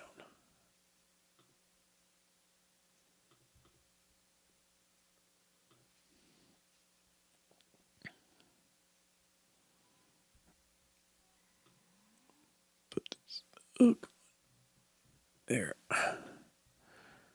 All right. So make $. A is the address of an array with one character word. Oh.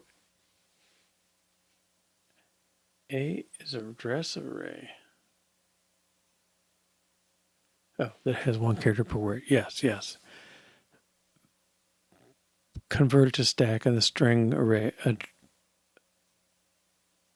replaced by the string address. Okay. I think that's okay.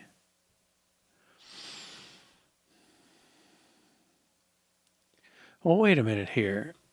Make $. Wait, something's weird. This didn't print anything.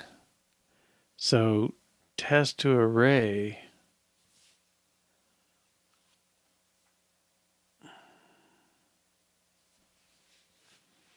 Apparently either left an empty string on the stack.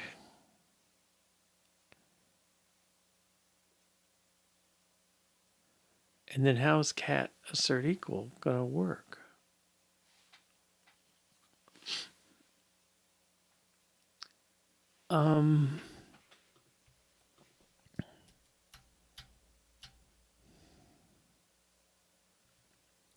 So if something's weird there, well, let's go up here. I mean, wait, what? How can that pass?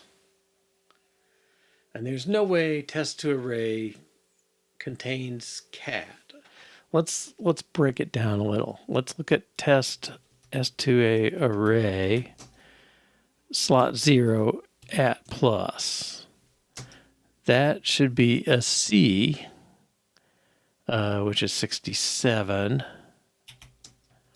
Assert equal.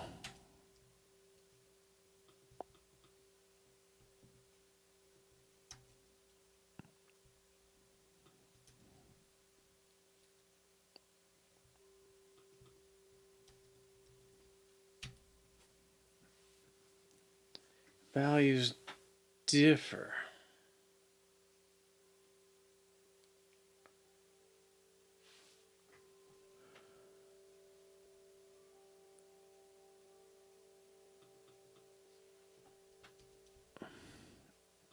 Where's my 67? So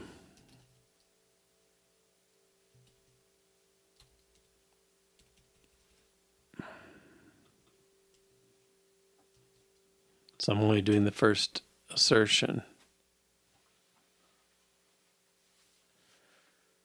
A equals 43 whatever. Yeah, the test should fail. I mean, I just did this assertion, and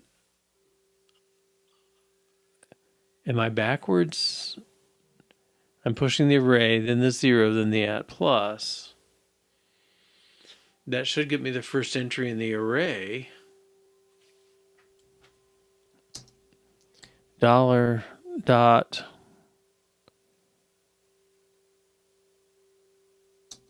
I'm going to print a new line and a dot, a new line here. All right, so I'll just take that first assertion again with some attempt to see what's going on from my perspective. Oh, man.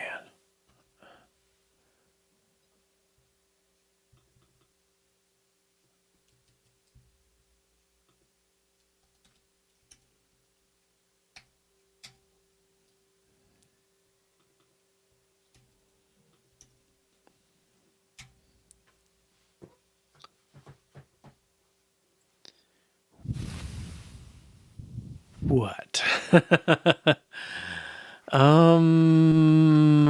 Stuff. Wait a minute. All right. 0. I mean, they're printing right. So, well, wait a minute. No. Oh, yeah, add plus. So this should get test array sub 0 on the stack. And it says, I found it, it's a 0. This one prints a new line, 67 on the stack. And then dot should print 67. And then somehow assert equal is coming up with this completely weird assertion. I thought assert equal was pretty straightforward. Duplicate those two. So you have AB, AB. If they're equal, compare the top two. And then if they're equal, pop twice. What the heck?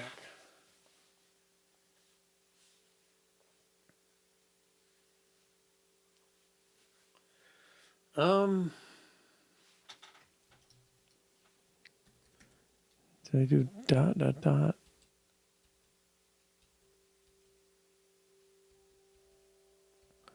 I'm using that too much. I do have dot, dot, dot. All right.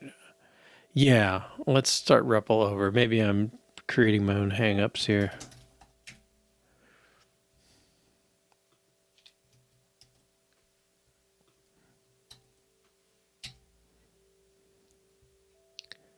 And we're after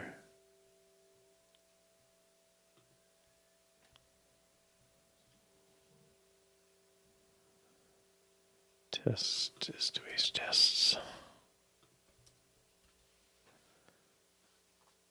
Okay, I'm going to put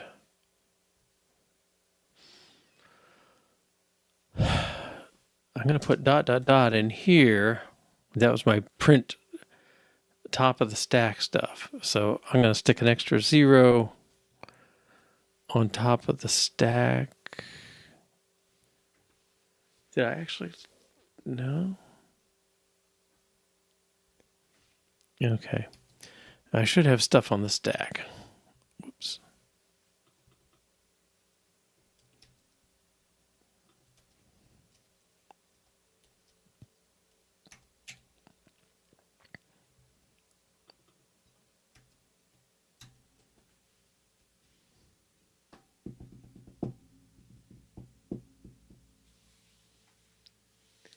Somehow, I don't even know where it's getting. It's like they're not there.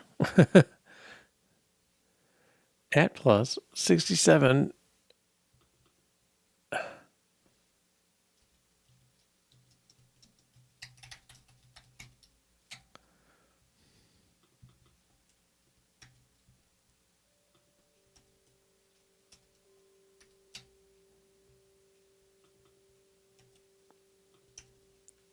No.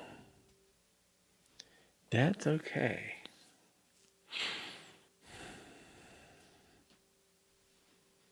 Let's see it fail.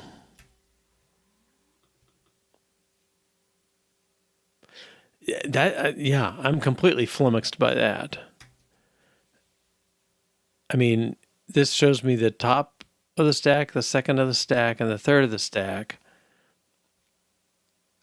And that's exactly what I would expect. Assert equal should only care about the first two.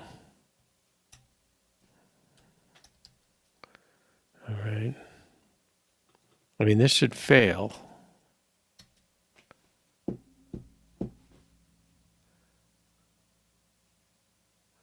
Well, we're due to stop for the day. Something's very weird. Maybe I'm printing the address of the stack at that point. But I would have thought I printed the values on top of the stack. I thought we'd seen that fail in some case. Error values differ. Dot dollar. Yep, pop NL.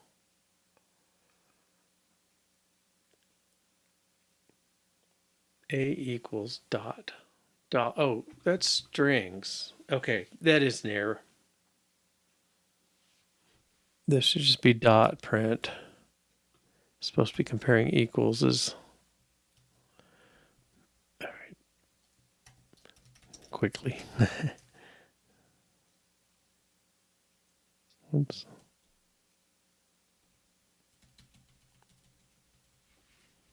Too quickly, I guess.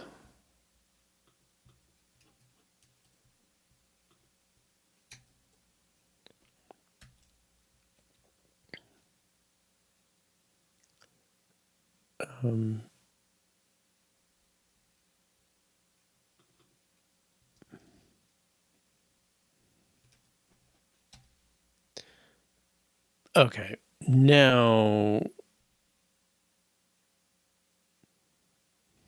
no, I'm still.